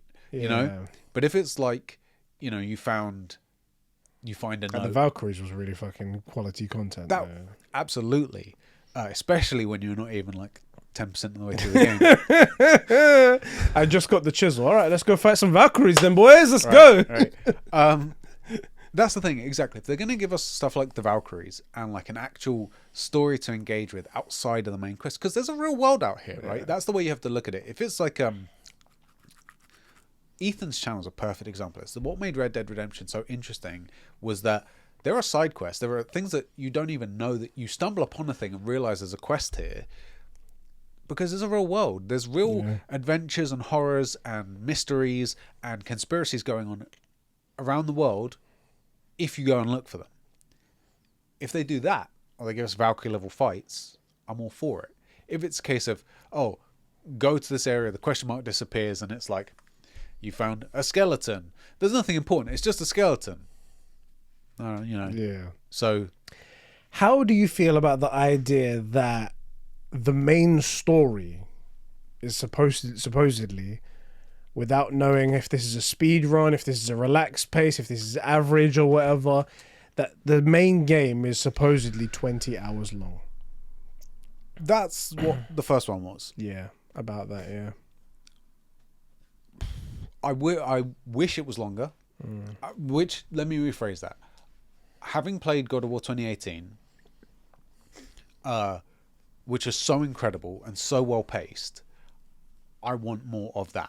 Yeah. Especially because this is supposed to be 2 games put into one. Yes. That's my bit. So I think reasonably, if it is a 2-part game, it should be close to 35, I think is reasonable. 40 hours would make sense to me, and I'd be happy with that. But yeah, 35 makes sense to me. Maybe it's a bit more condensed, so it's not full 40. That would make sense to me. The fact that it's only 20 makes me worry that we're going to put a lot more into this than we really should. Unless your idea is correct and they're just playing a shell game where this is the end of the the Nordic saga, and we do get sent back in time, but to a different pantheon. And there's a 6th game with Kratos and Atreus. Then okay, but we've been really not misled, but they've really kept that one quiet. I'm a little not worried. Worried's not the right answer. Yeah, so it seems short. What I'm about to say, let me preface that I have no reason right now to doubt Sony Santa Monica's capabilities Absolutely. and storytelling and pacing. Everything was paced beautifully in God of War 2018. I'd say perfectly, actually. I'm completely okay with whatever they give me, and I'll wait to see what it is and then judge whatever comes out. Yeah. However, I'd be lying if I didn't say that I have concerns when I hear that number initially, because 2018, we didn't have a lot of questions going into it.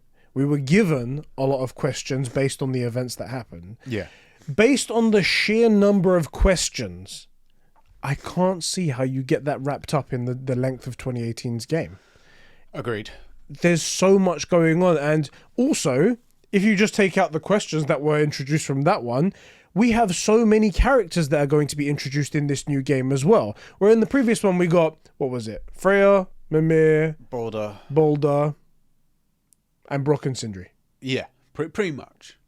5 characters. Yeah. In this one, we've got Agraboda, we've got Thor, we've got Odin. We've got Heimdall, we've got all the Tyr, we've got all the extra gods and legends that we're going to talk about and that are going to play a part in all of those old characters. All of these, and all those characters need to be fledged out in another way, in a new way. We have 9 realms to travel. We have all of their stories and like what makes them awesome to negotiate. We have all these new characters in the Dwarven realm that we've seen in the trailer that are gonna pop out, and I'm sure there's gonna be more that come out in the new realms as well, like Freya. With ending with an R, which is Freya's brother. Freya. It's like how my parents named me and my brother. Yeah. That character who's going to play a big part in there. So many things. It seems unreasonable. If this was a trilogy of games, if they were like, yeah, there's another one coming after this God of War 6, I'd be like, okay, it makes sense. 20 hours, they're going to be 3 20-hour games. And it's going to lead up to the next one. The fact that it's supposed to close out this whole saga, I'm with you. I would be concerned that it would be rushed. On the other hand, maybe there's no reason to go back to Elfheim or Niflheim. That's something that someone brought up in my comments. They were like, we are going to all the realms, but it doesn't say that we're going to spend loads of time in all of the realms. It may be like Niflheim. The thing that happened there was in Valdi was a great maker of like things, and he used the cold winds of Niflheim to make his cool things. And Odin got really jealous that people were giving him so much attention and that he was doing so great, so he poisoned the winds, and now the whole place is like full of poison. Is there anything else other than that cool story in there? Maybe not. And then it's just like, well, then why do we need to do the stuff that's there? Right. So maybe we're only there for 5 minutes. Or okay. Maybe we don't even go back there. Maybe we don't even go back there. It's possible. But maybe it's not worth it. Maybe the really interesting stuff is Asgard. Maybe the interesting stuff is fucking Alfheim, Vanaheim, and all these other really cool places. So it's possible. But it still feels short. It just feels like there's so much to be said. It could be wrong, though. You know, that's a good point, actually. I didn't bring it up. This is just a rumor, an unsubstantiated rumor. Right. It could be this person saw a speed run. Yeah. Or it could be like, this dev completed it in 20 hours. Yeah. Okay, but they're a dev. They're not interested in the story. They're skipping all the dialogue. They're looking for technical faults. It's on easy, and they've done it a few times. They're looking for faults. They're just checking that these boss mechanics work. Like, it's totally viable to think that could be the case, where so this rumor is true, but it's not accurate, if you see what I mean. And even like my playthrough, I'm like, I think I've had sessions where I've spent like 70 hours in like God of War and whatnot. Easily. And if you go to how long to beat, it says 20 and a half hours for God of War. Or even all the plus the main side quests, it's 32 hours.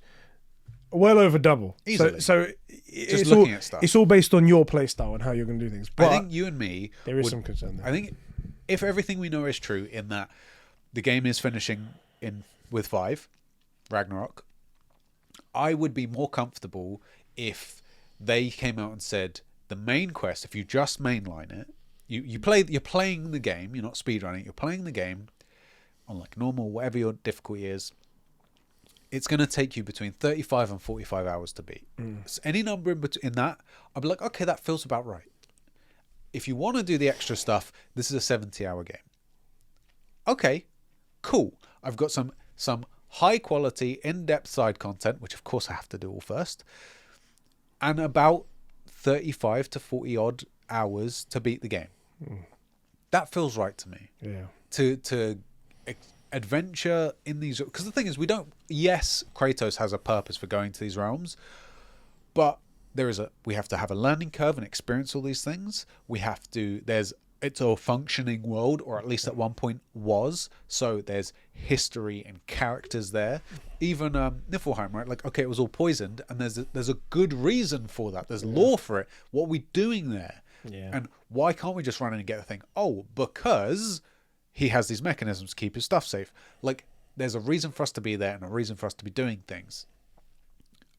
I would be concerned that with all these new places to go, all these new characters to meet, potentially going back in time, the more I think about it, the more makes a lot more sense. I don't think 20 hours is enough. I guess we'll find out soon. Yeah. Less than a month to go, boys. We're gonna be in Ragnarok. We are gonna be in the game. And have you planned any time off for that?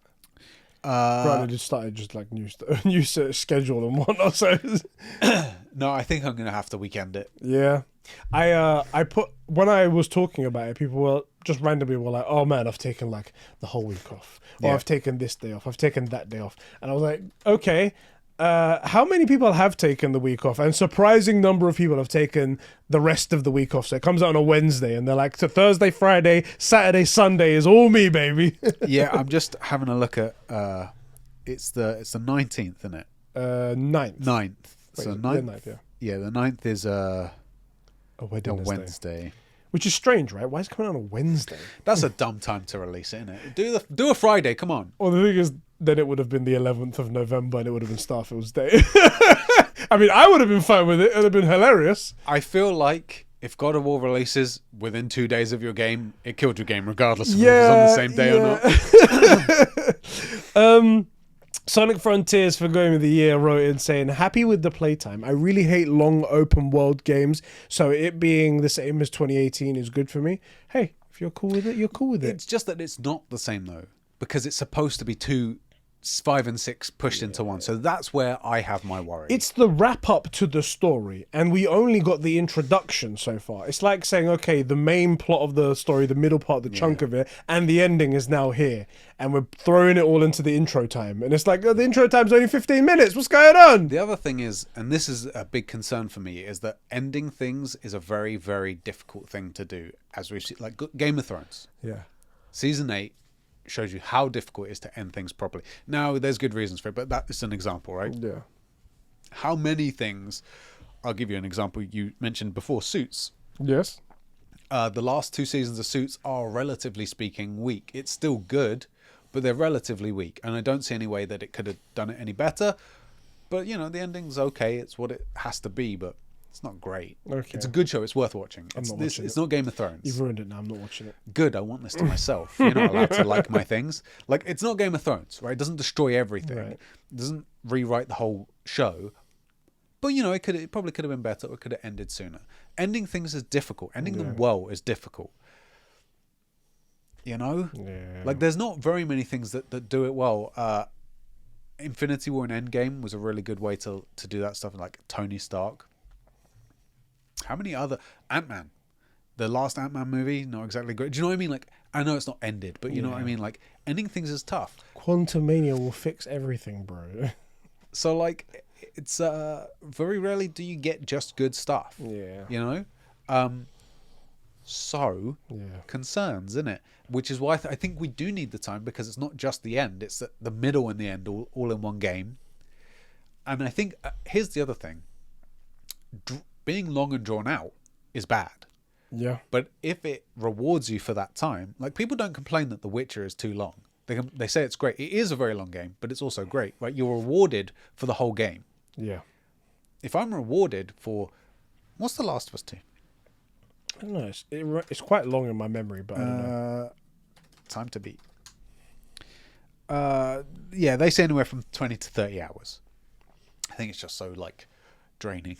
Emotionally draining. Yeah. Like, if you're rewarded for those 30 to 40 hours and you're constantly engaged and it makes sense and you're deeply involved in this story, then it goes by in a flash. Yeah. If you're being asked to do it because they want the runtime to be 40 hours, that sucks. Assassin's Creed Valhalla, where they just littered the map with shit, and it's like, yeah, it'll take 100 hours to do it. It's like, yeah, but it's so boring. Right, I'm not being rewarded for playing the game. I'm being sort of punished for continuing to play the game. It's like, yeah, you can keep doing things. Go do things. And the things aren't good, but Right. you just go for it. BS Bro 2 wrote in and he says, God of War, I'm fine with 40 hours or 20 hours, as I know they'll nail the story either way. That's that confidence that we have as well for like Santa Monica.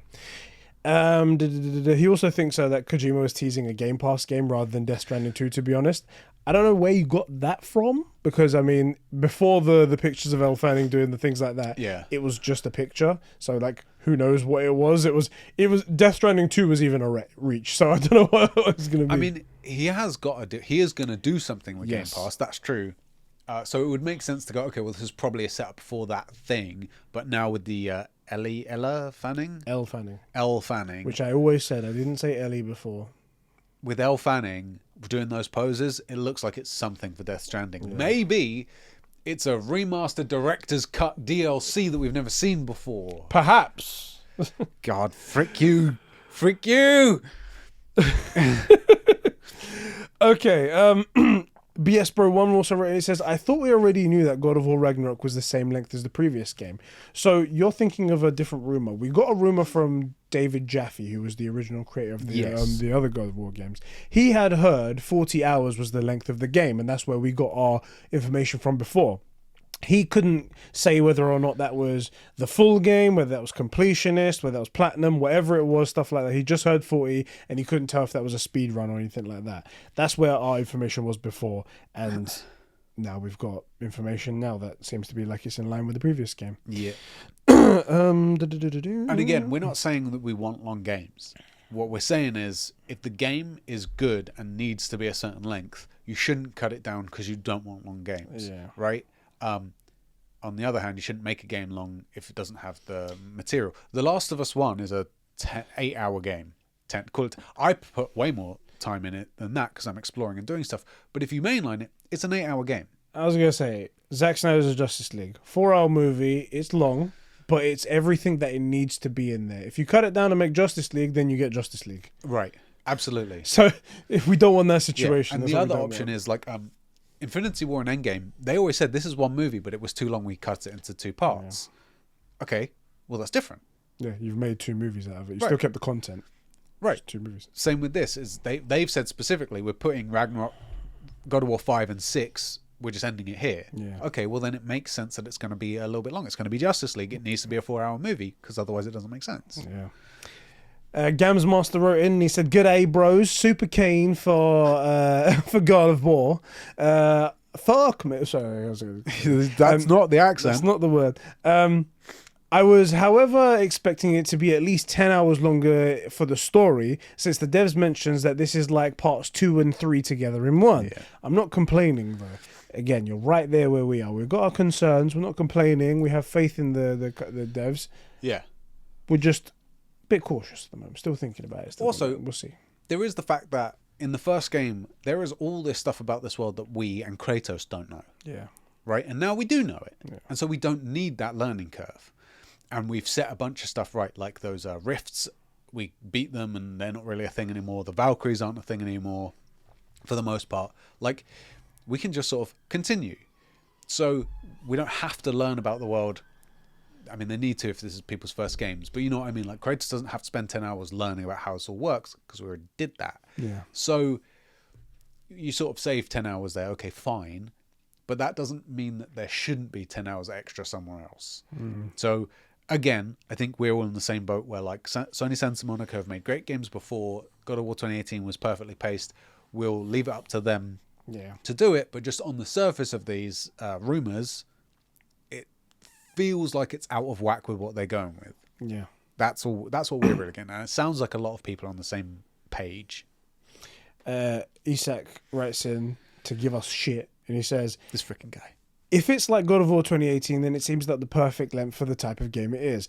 Absolutely baffling that some people are expecting it to be 100 hours. No, that's so minority, but regardless, that's stupid. Yeah, it would just be a bloated mess. That's the thing. If you go that far, it's all stupid. yeah, that is stupid. We've said it 1,000 times. We're just looking for it to be everything to be tied up nicely. Yeah, okay? We don't want it. Giuseppe's on a similar thing. Although he says 40-hour God of War Ragnarok is great. I'm certain it will be a great story and side content. So in my opinion, it will be perfect.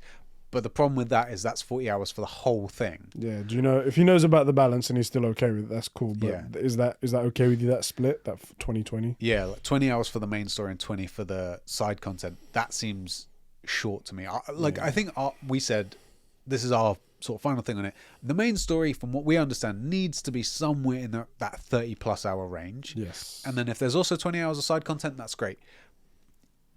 I know somebody's going to say, well, 40 hours and 50 hours, there's not that much difference, but it depends where those hours are put. Yeah. Again, this isn't confirmed, is it? No. It's a rumor. Yeah. So fingers crossed, and same with the other stuff we were talking about before. Maybe it's wrong. It feels off. It does feel off. Something about it doesn't smell right. Yeah. We'll see. Couple of weeks and we'll have it in our hands so we can tell for ourselves. Yeah, boy. All right, our next topic. CDPR did a big old blowout after Edge Runners raised the popularity of the game, and there was a whole bunch of new players coming to or returning players. It's now as popular as it should have been when it came out. Yeah. And I guess they took it as this moment to be like, okay, let's fan the flames and we'll get it even more. Yeah. And then we can boost everything. Basically did is to raise their own stock prices. That's what they did. Yeah. They announced a long-term product outlook, in which they announced a sequel to Cyberpunk 2077. Which is funny because 2 years ago they were like, we're dropping Cyberpunk because no one likes it. Yeah. They announced a brand new IP set in the they didn't say it. Brand new IP. They said, actually, let me have a look. Did they say anything about this brand new IP? Project Sirius. I haven't seen anything about it. Hadar. No. So it's expanding with a third IP, Project Hadar, standalone IP, distinct from The Witcher and Cyberpunk 2077. So no information about it, just a brand new IP they're working on. And they also announced a brand new Witcher trilogy coming up that will begin and conclude in 6 years. A trilogy of games. Do they mean in game time? Do you know what I mean? Right? Like, okay, this starts off with Geralt training and it ends with Geralt becoming a Witcher. 6 years. There you go. Apparently, the whole trilogy will be done in 6 years. You know what? I would have thought with Cyberpunk taking them 9 years and constant delays that maybe they would be like, we're going to do another trilogy of Witcher games. The problem is that we spent They'll be ready when they're ready. We spent way too long. That's what it is. That was a concerning thing for me because I was like, first of all, there was the seeded concern where now anything that CDPR does, we're like, oh shit, where is it going to be another Cyberpunk? Have they lost their magic? Blah, blah, blah. And then they go and announce, we're going to bring out 1, 2, 3, 4, 5 new games, at least within the foreseeable future because we're announcing them. And 3 of those games are going to come within 6 years of each other. Yeah. And they're all supposed to be the quality of The Witcher and the scope of The Witcher. Now, I did just see, but Twitter updated and I've lost it, an article where apparently in an update they're going to bring in Cyber Psychosis in 2077. Yes, modders have done that. Okay. Modders have brought in a life meter, like a humanity meter, and it sounds exactly what I was asking for. Okay, cool. I think you was tagged in it as well, so I think that's how it got to you. Let me see. I noticed it and I was like, aha! It might have actually been on Discord, actually. Oh, was it? Okay. Yeah, I think. I'm always looking in the wrong places.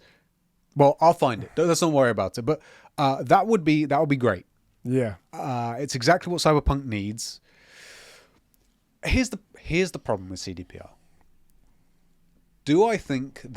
I think they can make great games. Yeah. If given the time. The Witcher 3... Oh, The Witcher 3 came out with problems. Yes, it did, but not like Cyberpunk. Shut up, go away, you're stupid. Yeah. Go away, you stupid. And so Cyberpunk now is good. It works. Still has problems. The world's still empty. The story's a little bit weak, a bit weak. The kids are still just adult models scaled down. But it works and it's good fun. What I don't believe is that they can do it in any meaningful time frame, and certainly should not give any numbers for when it will be ready. What they should do is get the game basically ready and be like, hey, we're ready. Yeah. It's clear that they were trying to drive up stock prices and whatnot, because they have lost a lot of stock prices. Their market cap's like a third of what it used to be. Worse than that, in my opinion. So this is from how healthy the business is. Yeah. Yes, that sucks. That's tough for them. What they really lost was all their talent. Yeah. And I'm not saying that the CDPR team right now aren't talented. I'm saying that the guys that built The Witcher 3, all of them are gone. Yeah. All the story guys, all the quest guys, all of those guys, they're gone. They went somewhere else. That doesn't mean that they can't do it. The recipe's still there, right? You don't have to be the chef that invents the recipe for other people to make the recipe and do well. But those guys are gone. So, and knowing that we've struggled with an incredible team to get the game out anywhere close to on target. Yeah. And then when it did come out, had literally thousands of bugs. Yeah. If you remember their first big report like 2 months in, we fixed over 700 bugs. That's not good news. How did you ship that? Right. So if I were them, I'd announce that they want to do it. We have confirmed these projects. The other thing is that, are they capable of adding a new IP? If they're going to do a Witcher, they're going to maintain Cyberpunk. It's a fucking question, do right? Another Cyberpunk and do 3 Witcher games and then do an IP. They made The Witcher. They pretty much retired The Witcher, and then they went to Cyberpunk. They seem to have struggled immensely with Cyberpunk. Cyberpunk's the only reason The Witcher's coming back. If it hadn't flopped, they were going to end it. True. And then they went, all right, look, we'll bring back The Witcher. They announced the new Witcher saga that's going to start. And then also they go, okay, we're also going to make a sequel to Cyberpunk. And also we're going to make another IP on top of that. I mean, like, bro, you struggled with one game. Also, how are you planning planning to do 3 to do Witcher this? games in 6 years? Well, hold on, you had 9 to do Cyberpunk, and in the last 3, you actually needed 5. And you told us it was coming out in 2 months. Insanity. For 2 years. I don't understand it at all. There's no logic here. No logic at all. And the thing is, all unprovoked and all unasked for. We're just asking for one game from them. That's what killed Cyberpunk as well. They kept moving. So it's coming in 2 months. Okay, 3 weeks before that, we're not going to make it. It's coming in 2 months. Just say we're delaying the game. We're not sure. It needs extra work. We'll give you a day one day. Yeah, we are working solidly on it. You're going to get continuous updates. But what we don't want to do is continue this trend of telling you it's ready, and then we realize that it's not. We're going to need at least a year. It's got to be postponed. I'm really sorry, Let me read BS Bro 2's comment here. He says, want to hear your thoughts on the new Witcher trilogy since Geralt's story... This isn't a gaming podcast. Get fricked. Since Geralt's story is done, or at least it should be with Blood and Wine DLC. Hells yeah. What are your ideas? Who should the playable character be? I'd personally prefer Lambert or Eskel over Ciri, since there's talk of making games co-op. I'd like to see the two of them teaming up together. That's actually a really good idea. That would be cool. I like that idea. Well, the problem is that I like Ciri a lot. I love me some Ciri, but she should have been in Cyberpunk. Yes. She should have been. Well, she was. She was in a magazine. That's right. She was on the cover of a magazine because she even talks about the world. So anyway, that's the thing. Both Lambert and Eskel are amazing characters, and I love them. Although I think one of them dies in the game if you don't do something right. I watched the TV show. One of them did die. We're not talking about that. I refuse to talk about that. But he's dead. Accept it. So stupid. So dumb. So stupid. That would be really good. My pitch is the same as it was for the games. I think we need Vesemir. Yeah. I think we do a Vesemir series where we're learning about witches. Witches are at their height. The school of the House of the Wolf, or School of the Wolf, whatever it is alive and well. Kaer Morhen is alive and well. There are witches. It's a bit more old magic, and it ends with him picking up Geralt. That's how I do. Or potentially it ends with Geralt going through his training as a kid, but we're not focused on Geralt. We're looking at Vesemir, looking at what he's putting these boys through, and dealing with how many of them die. and dealing with the things that are killing them off in the trials that are supposed to kill them off, but it's not the right thing. Do you know what I mean? Like, I think that would be a good way to end it, because then it ties into the PTSD shit that he has in the show. If we've seen like the younger version of him, Yeah. do you know what I mean? That's just my thoughts. And then we have flashes looking into the future of him turning into a tree. He turns into a tree? Well, Eskel. Eskel turns into we're not doing that. Also, it's stupid. He knows how to beat these things. What's a lesher? Oh. They all know. Even Siri, even child Siri and Kaer Morhen knows. There's a bit of sense that when did you think to use fire then? So like, what's wrong with you, idiot? It's only his job. Anyway, that's the CDPR stuff.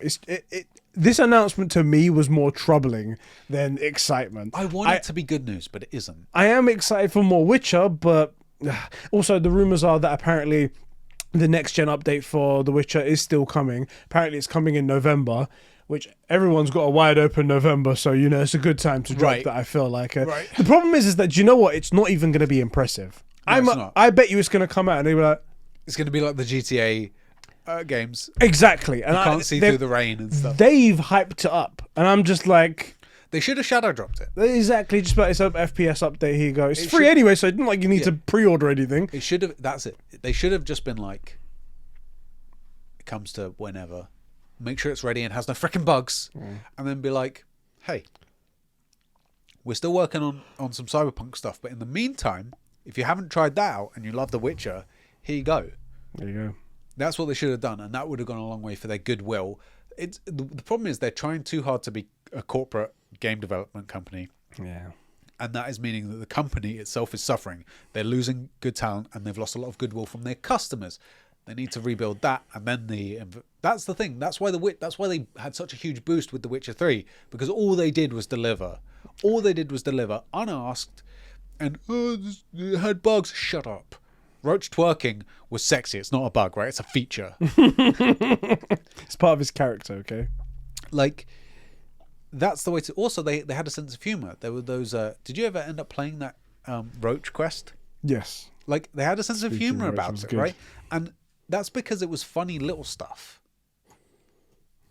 Right? Yeah. What they need to do is freaking focus on making good shit and it be ready to play when it comes out. Yeah. Forget the rest of it. The rest of it's stupid. And you'll do better with investors anyway, because you'll be selling more stuff. It's also, the frustrating thing is I'm one of these people that believes, like, if a company fixes their problem, so like Battlefront 2 is a great example of it. By like a year in, it was fixed. Yeah. And do you know what it needed? Microtransactions for skins. And I say that, like, I believe it did. Because otherwise, what ended up happening is it went down to a skeleton team of like 5 devs. There's no funding in it. Right. But the game works now, and yeah, okay, it came from this sleazy place, but now that the microtransactions are nothing to do with pay to win, it's all cosmetic. Yeah, there's some cool stuff that I would actually pay for, and it would help to fund the continued development of a great game. An alternate world where it wasn't pay to win, like microtransactions. Right, where they didn't have to gut the system for the first 8 months. Would have been so good. Right, same with Cyberpunk. Like, okay, at this point, Cyberpunk's really good. A paid DLC is probably viable, but this is the thing, they ask for money in all the worst places and then won't ask for it when they need it. Do you know what I mean? Yeah. Like, it could use it, and then you could put microtransactions isn't the right. You could put small transaction based things in, and people would buy it, and it would be worth the money. But they won't do it because they hurt themselves before. Like, fuck now. It's just stupid. So, it's dumb. Also, worst case, people don't buy it. Worst case, right? People don't buy it. Just done. And then they say, well, you put out this crappy game, why are you asking us to pay? You say, okay, look, we fixed the game. Yeah. It works now, and yeah, we made some mistakes at the beginning. But for us to continue to improve it, it needs to make money. Otherwise, we have to take this team and put it somewhere else. So if you'd like to see the game continue to improve... I wish there was that level of honesty, because then I'd respect that. I'd be like, well, if I want it to continue, then I guess I have to put money into it. And right. If I don't want it to continue, then I guess I'll walk away. Some straight up then I have nowhere to blame. No one to blame. We messed up at the beginning, and the game came out and in a state it shouldn't have. It now works. We've made all these improvements, and you still have it. And if you don't want to fund any more development, that's totally okay. But if you would like to do that, then here are some things that you can buy. You could advance it. Yeah, and we can then, it makes sense for us as a company to have a team working on it for you because we can see that you want it.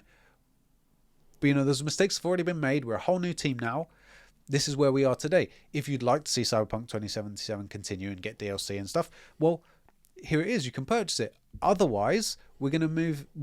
my team's getting moved on to another project. It's up to you, and you have complete control. You're the consumer. We're making this game for you. If you don't see any value in it, don't buy it. Yeah. If you want to see continued development, buy the stuff, and then I can justify to my managers that we need to stay here and make stuff for you.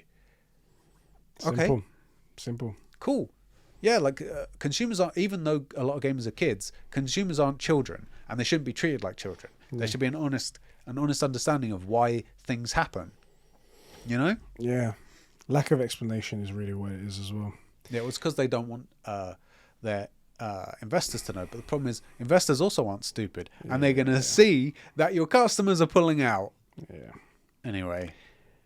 Our next topic. This one was pitched by hashtag Sonic Frontiers Game of the Year. Yeah, which is yeah. not. It's not going to be. It's coming out. God, okay, I swear to God, if it wins, hands are going to be thrown. the podcast isn't coming back. Topic. Microsoft has recently come out with numbers to say that Game Pass is making a profit. Thoughts?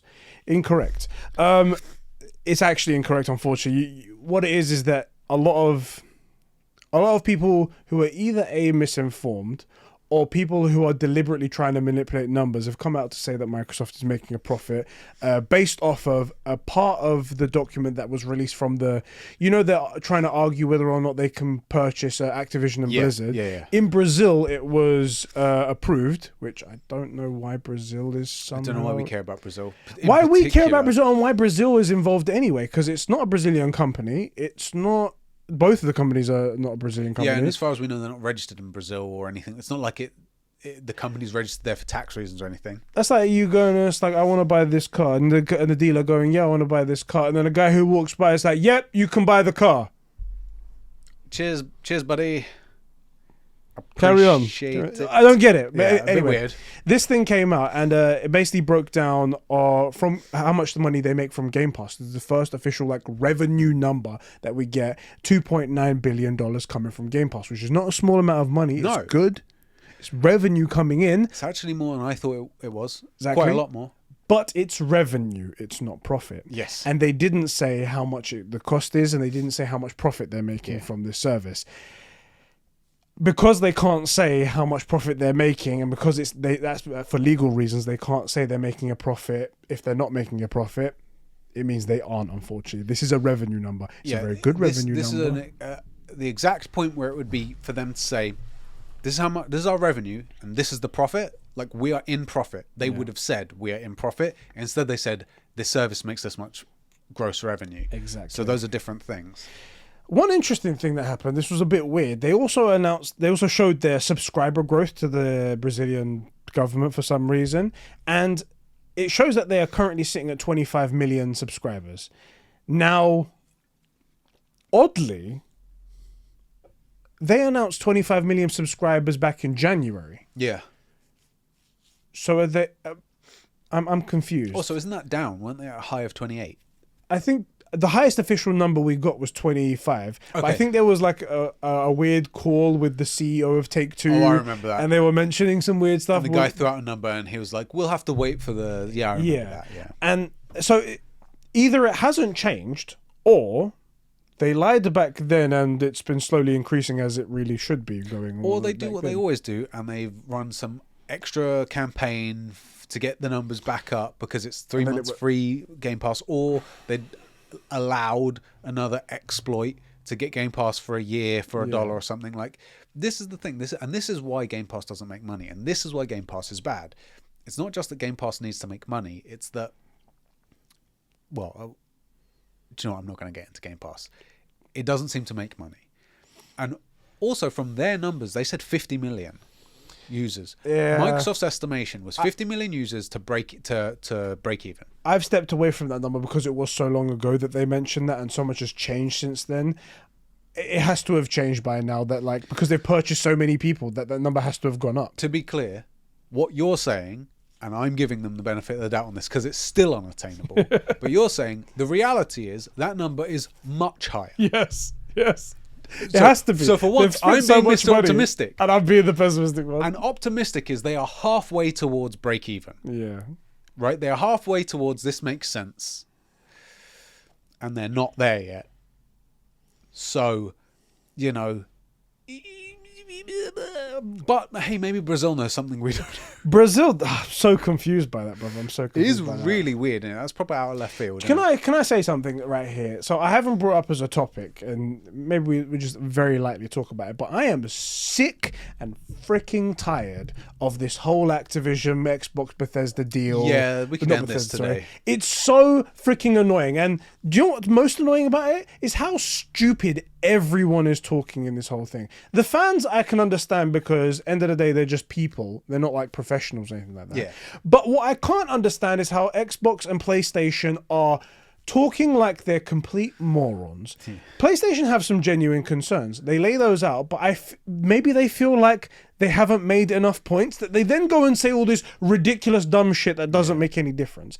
And Xbox, while they go up on every center stage, they're like, we are making the best games in the business. We are number one. Our consumers love us. They're the best. We're the best. Everything's Making the best. games?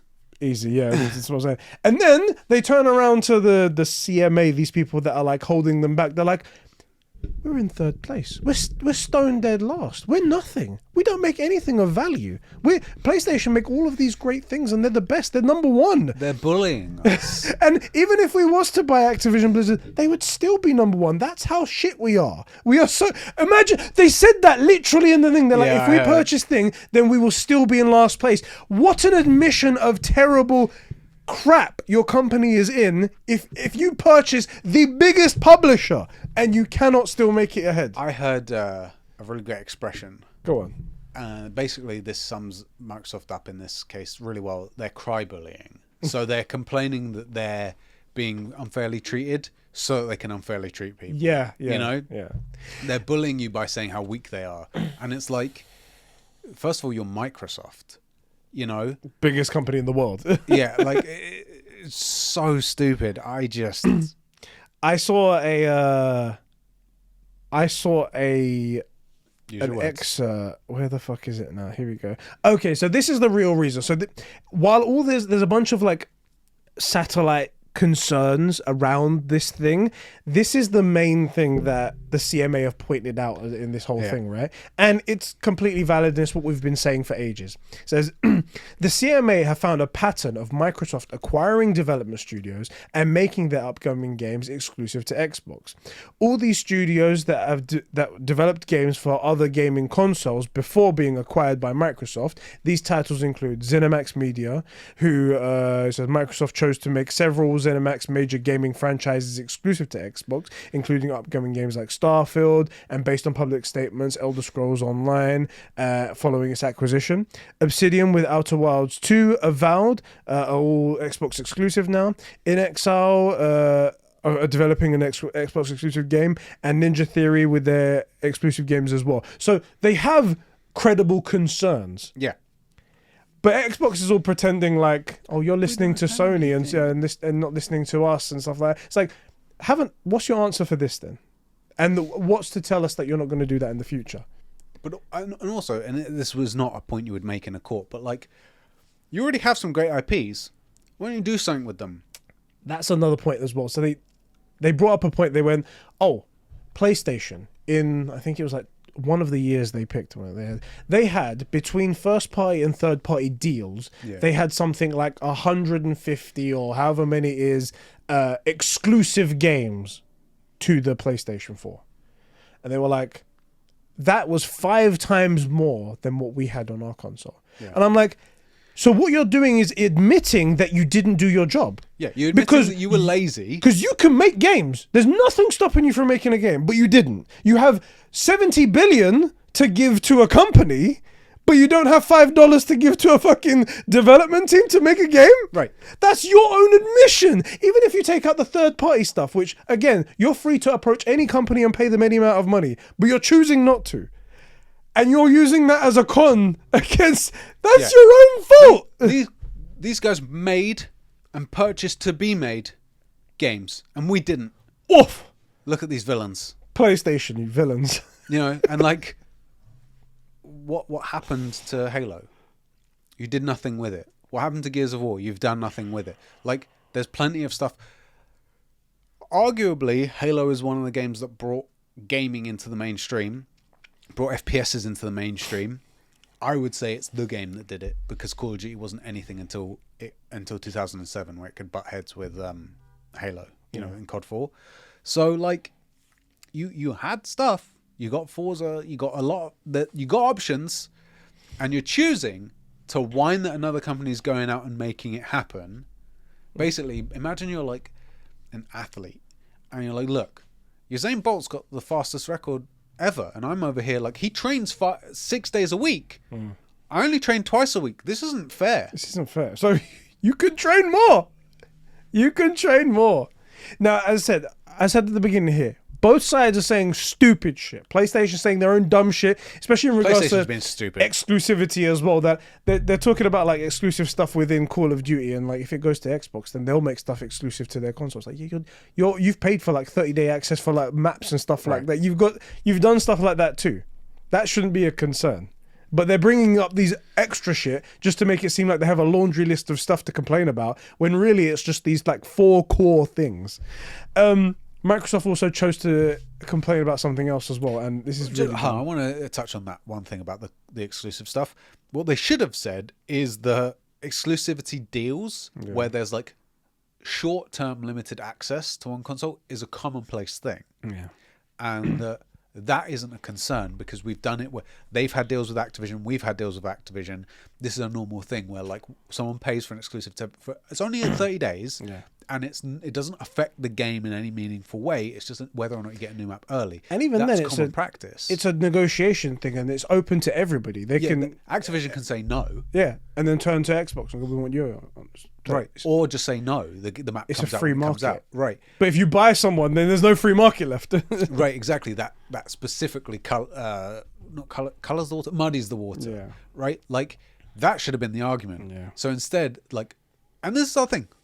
Frickin' Sony are being stupid. There are some really good arguments or good cases to be made why this is bad, and they've picked the 4 worst to be like, oh, but look at these things. Again, they're getting led around by Microsoft. Microsoft's saying, oh, he hit me first, meh, meh, meh. And instead of saying, no, actually, we have a conflict about this, and it's to do with the health of the space overall and our business practices and not having monopolies, instead they're like, no, actually, he hit me first.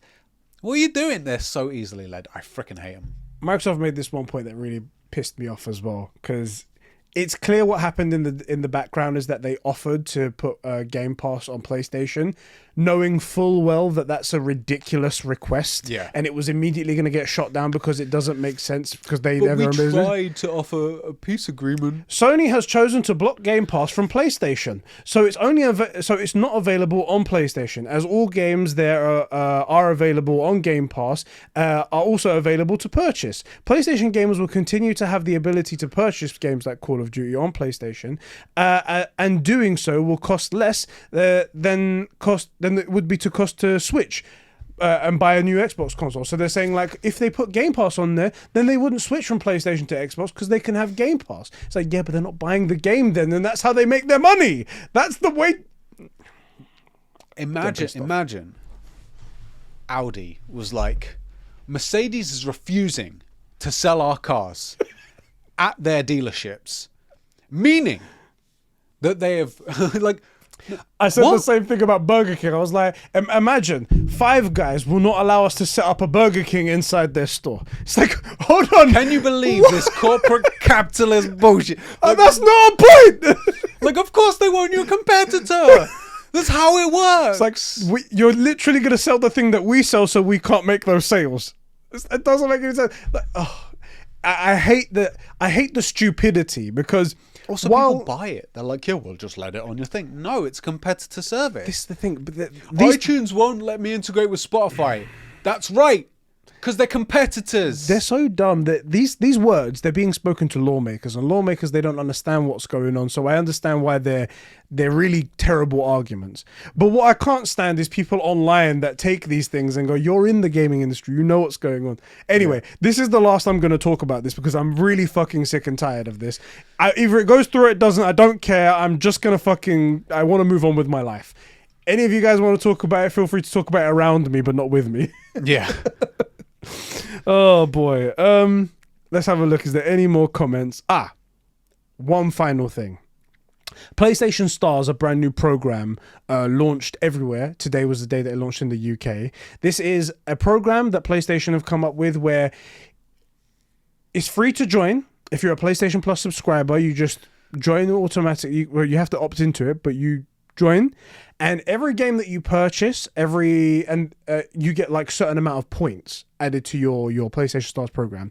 In the future, they said there's going to be like campaigns. So like when, for example, when God of War Ragnarok comes out, there might be like, oh, if you get this trophy, then you get these points. If you get this, then you get that reward, like a little digital avatar or something like that. Still to be seen what's going to be happening in the future. But people have already taken issue with it, even though it's only like a day or two old. People have already taken issue with it because someone has worked out that if you buy a game, you get 50 points, and that points equates to a certain number, and essentially you'd have to buy 25 games before you can redeem those points to get a full game for free. And I was like, typical. These guys setting the bar in the weirdest places, isn't that just on brand? I get what these people are thinking when they're saying, right? I get that 25 games to get one free game seems like a lot. Take one step back, however. This is a completely free program. Right. No barrier to entry to this. It's just part of your subscription. You just go into it, something like that. It's an added thing. You don't have to buy games. You choose to buy games. If you're going to buy a game, then you get this extra thing on top. There's going to be these campaigns in the future that you can do to gain even more points and whatnot. And then in the end, once you've accumulated enough of these points, you get a free game. Do you know this is toxic? I couldn't imagine, let's say, a supermarket giving you some sort of rewards card where you purchase your shopping as per usual, and then after a year's worth of spending literally thousands of pounds on your shopping, you're now eligible to buy like a can of baked beans. And everybody signs up for it. That just sounds toxic to me. I don't know why anybody would. Some sort of like club card type thing, right? Right. Like who wants to be in that club? Exactly. Ridiculous.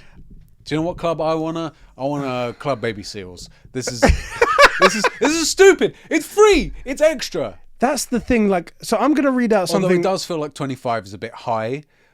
25, I agree, is high. But the thing is that are you buying those games specifically so you can get a free game? Like, if I wanted to get a game, for example, like God of War Ragnarok, the way that I'm going to go do it is I'm going to go pay for that game. I'm not going to buy 25 other games so I can get that game. It's not, that's not how life works. It's not how you're going to do it. People are looking at this, as they always do, especially with, PlayStation, and they're going, well, look, if it was buy one, get one free, that would be a really good deal. But, like, they don't have to give you anything. Exactly. It's on top of a free service. It's an additional extra, and that's quite high, but it's a free game. 25 games in, they're going to give you something for free. Also, there's no like asterisks on what you can get. Like, they'll give you something, but you're only really eligible for like Sackboy. It's like, no, you can get a game. I think it's just a game. Yeah, you can get. It's still only just dropped today, so I don't presumably any game. On top, you will get the service is a service you want or don't want. If you do want it, you're going to use it. You would use the service, therefore, no matter what, if you got no free games, and you are, in fact, going to eventually become eligible for a free game. What you just said there is really important, because you can opt in and opt out of it. Yeah. I've seen the little button that you can opt out.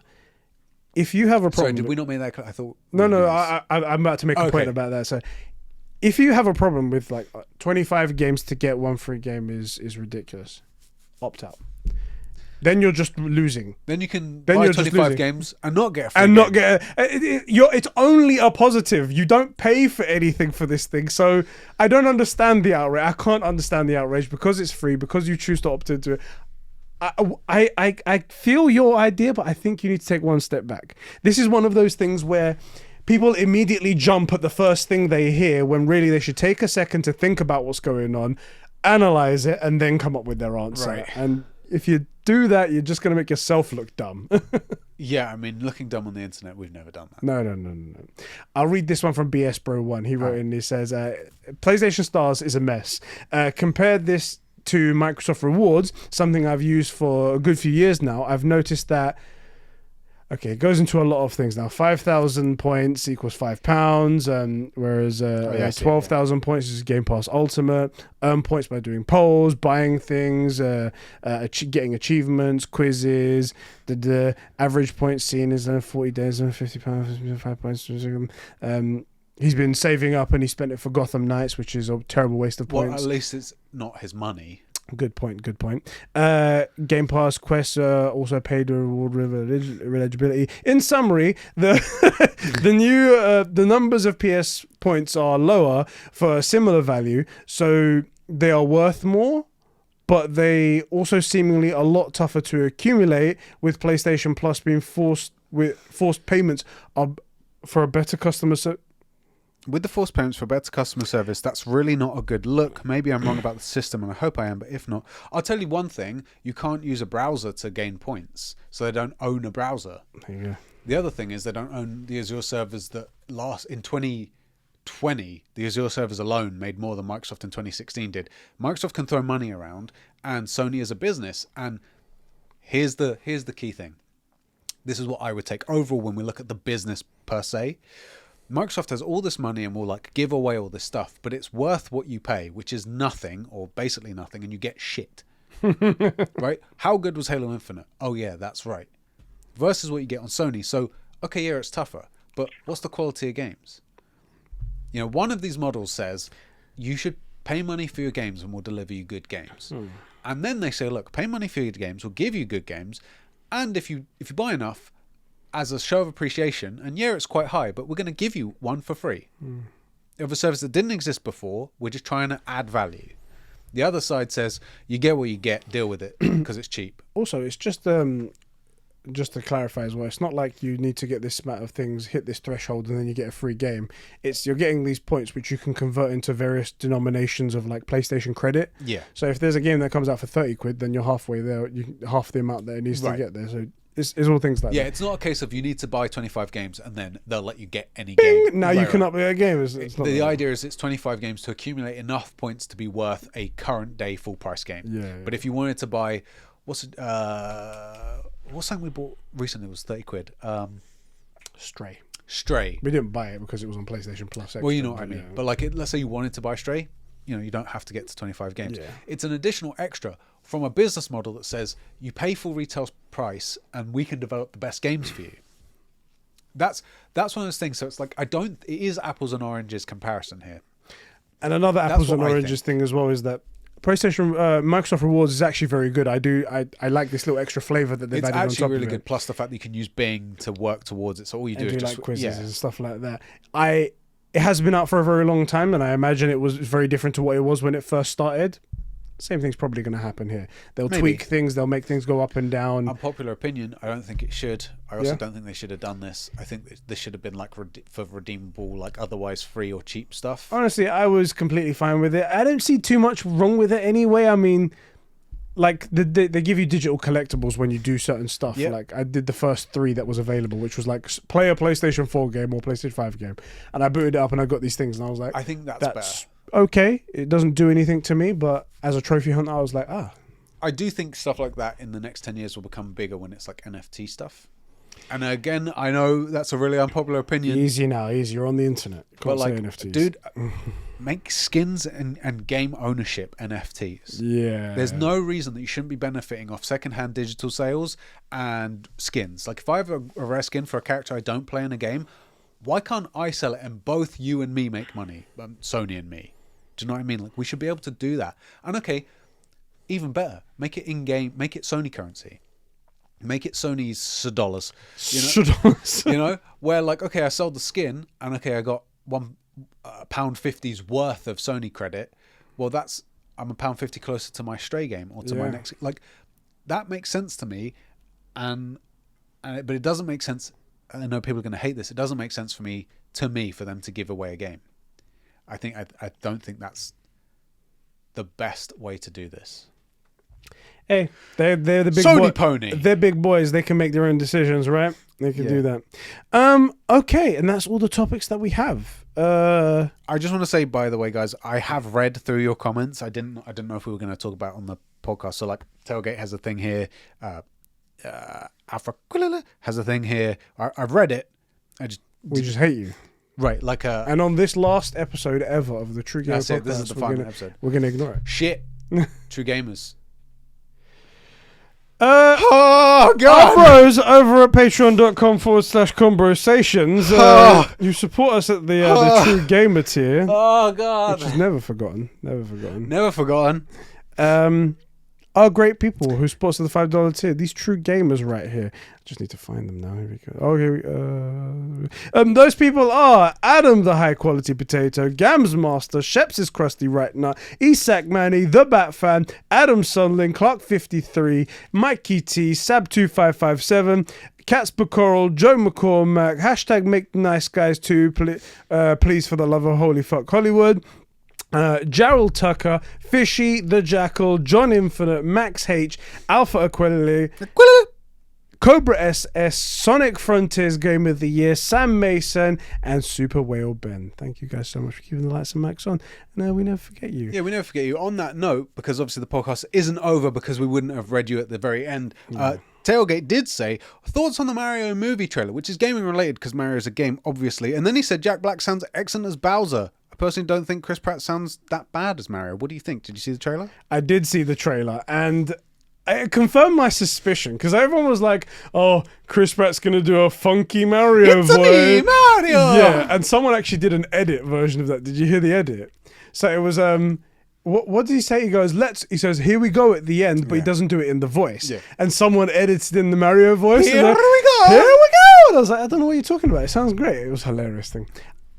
I have a suspicion that they're gonna do the Jumanji thing where like, oh, Chris Pratt gets thrown into the game, and that's why he looked so like bewildered by everything. He was like, and that's why it's his voice, because he's just gonna be like, oh my God, I'm in the video game. Funnily enough, I would have, if we were gonna redo the Mario franchise, movie wise, I would have done it the opposite way, where he starts as a video game character and comes to the real world.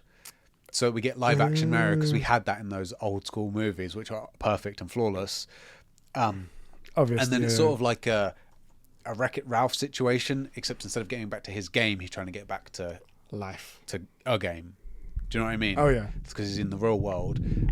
And like, is it Pixels with Adam Sandler with all the games? It should be a situation like that where stuff is coming into the real world that shouldn't be there, and he has to like figure it out and get back to the game. And then maybe you have that Will They Won't They, where his peach, his love, is outside the game. Do you know what I mean? Yeah. And then like, does she come in? Does he leave? What do we do? And then, regardless, we can set up some other hook for another movie if we're going to do another movie. That's the way I would have done it. I don't think it sounds too bad. I think it looked all right. It was fun. It was fun. I would have liked to have seen Chris Pratt dressed as Mario with the tash and just everything. Him. Yeah. Who would you cast for Luigi? Okay, new question. We're doing a live action Mario. Chris Pratt is Mario. Who do you cast? I think, by the way, I still keep Jack Black as Bowser.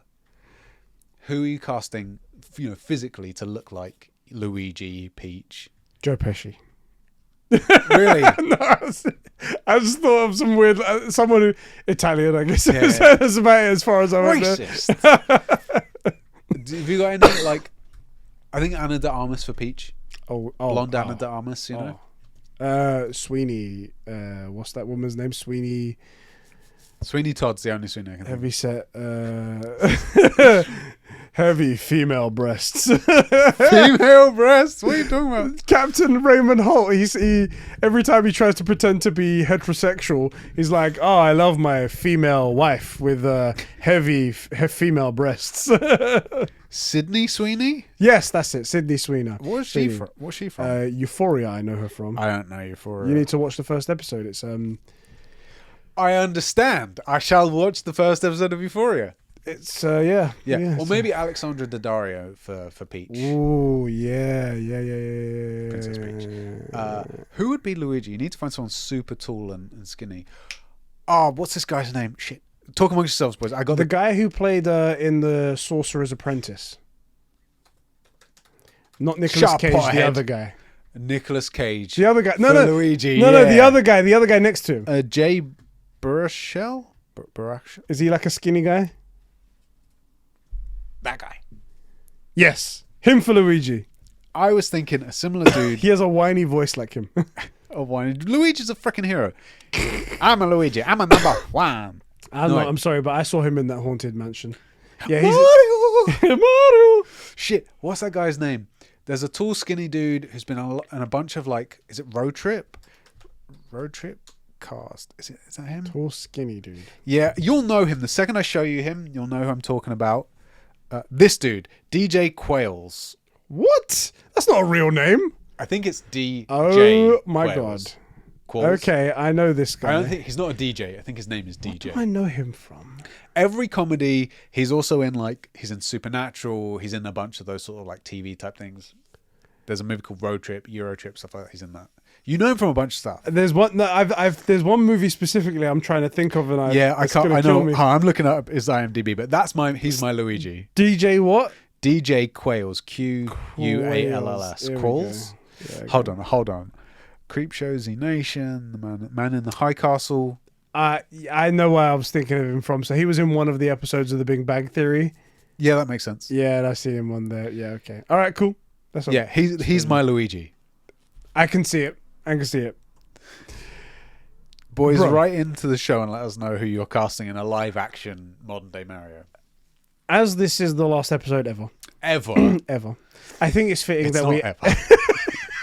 People can write it on the next episode and be like, correcting conversation. We should end it with correcting conversations. Perfect. My favourite segment, never forgotten, just like the True Gamers. Exactly. Look, if you're new... Are we even going to do this? If you're new around here, sorry. It's like, imagine rowing out to the Titanic. Yeah. So I finally made it. Oh. What was that? Oh, damn it. Oh my god, Eliza Dushku, why is she in this search? Talk amongst us. Oh, and Amy Smart, bruv. Do you remember Van Wilder, Party Liaison? It's like a Ryan Reynolds movie with Amy Smart in it. Amy Smart back in the day. Oh my god. Sorry, boys. She just popped up for some reason. Also, Eliza Dushku from Buffy. Amy Smart. Do you know the chick I mean? No. Go watch Van Wilder, Party Liaison. I think it's. Is it? I haven't seen Van Wilder, you know. And she's also in. Have you seen Crank? Yes. Crank 2. She's the girlfriend in that, and she's. Oh yeah, I know her. Yeah. That's the best movie ever, you know. Those are great movies. What was the question? Correcting conversations. If you're new around here, we say things on the internet, and we've never let small things like facts and information get in the way of a strongly held belief. So when we say something stupid, head down to the comment section because we really need the views because we're going super hard on this YouTube thing. And type in, I did it with a timestamp, at 13 minutes and 72 seconds when you said this, it was actually that. And we'll read out your comment and credit you next week-ish. Oh, this month it will be next week. Ish. We'll read out your comment and credit you the next time we do a podcast. Runic Firebird writes in. Oh, good. We haven't heard from this guy in a while. And he says, correcting conversations. You didn't mention it this time, but the count is back up to 4, boys. God damn it. Frick! I will not let this go. You slipped up. First Sheps with COD Modern Warfare 2 beta. Modern Warfare 2 beta was only for 2 weekends in September. So no, you can't just play the beta. At the time when we went to EGX, you could, you motherfricker. It was live, okay? Can't just play where you set up for it. Next, there's more of an information update than a correction. Sheps, the creator of Gargoyles, who did the comics. There's a comma missing there. Sheps, the creator of Gargoyles. Yeah. I was saying, Sheps, you created Gargoyles? Bruv. I'm a man of many talents. Why didn't we post that as like the thing? Oh, the creator of Gargoyles is in this podcast. Oh my god.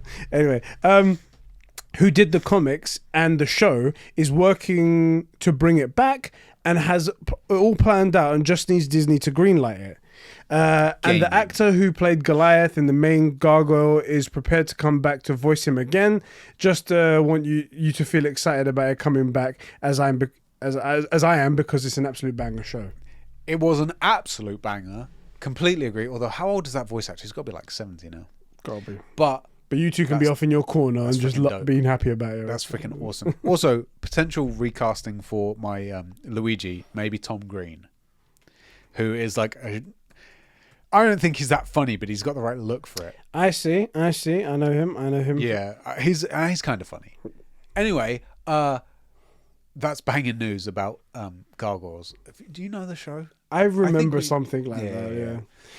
Tailgate writes in with correcting Conbrosations. He says, Static Shock is a DC character, not Marvel, you idiot sheps. Wait. No? I may have added that last bit. Oh, no, the idiot's totally... Also, I think, for the record, get fricked, I was talking about Static X. No, okay, we'll do Static... what do you say? Static Shock? Yeah. Okay, let me just double check. Shit. He's totally right. So whatever, man. So no episode of correcting Tailgate today. Either way, also he's, in fairness to me, because it's been freaking 2 decades since I watched that show.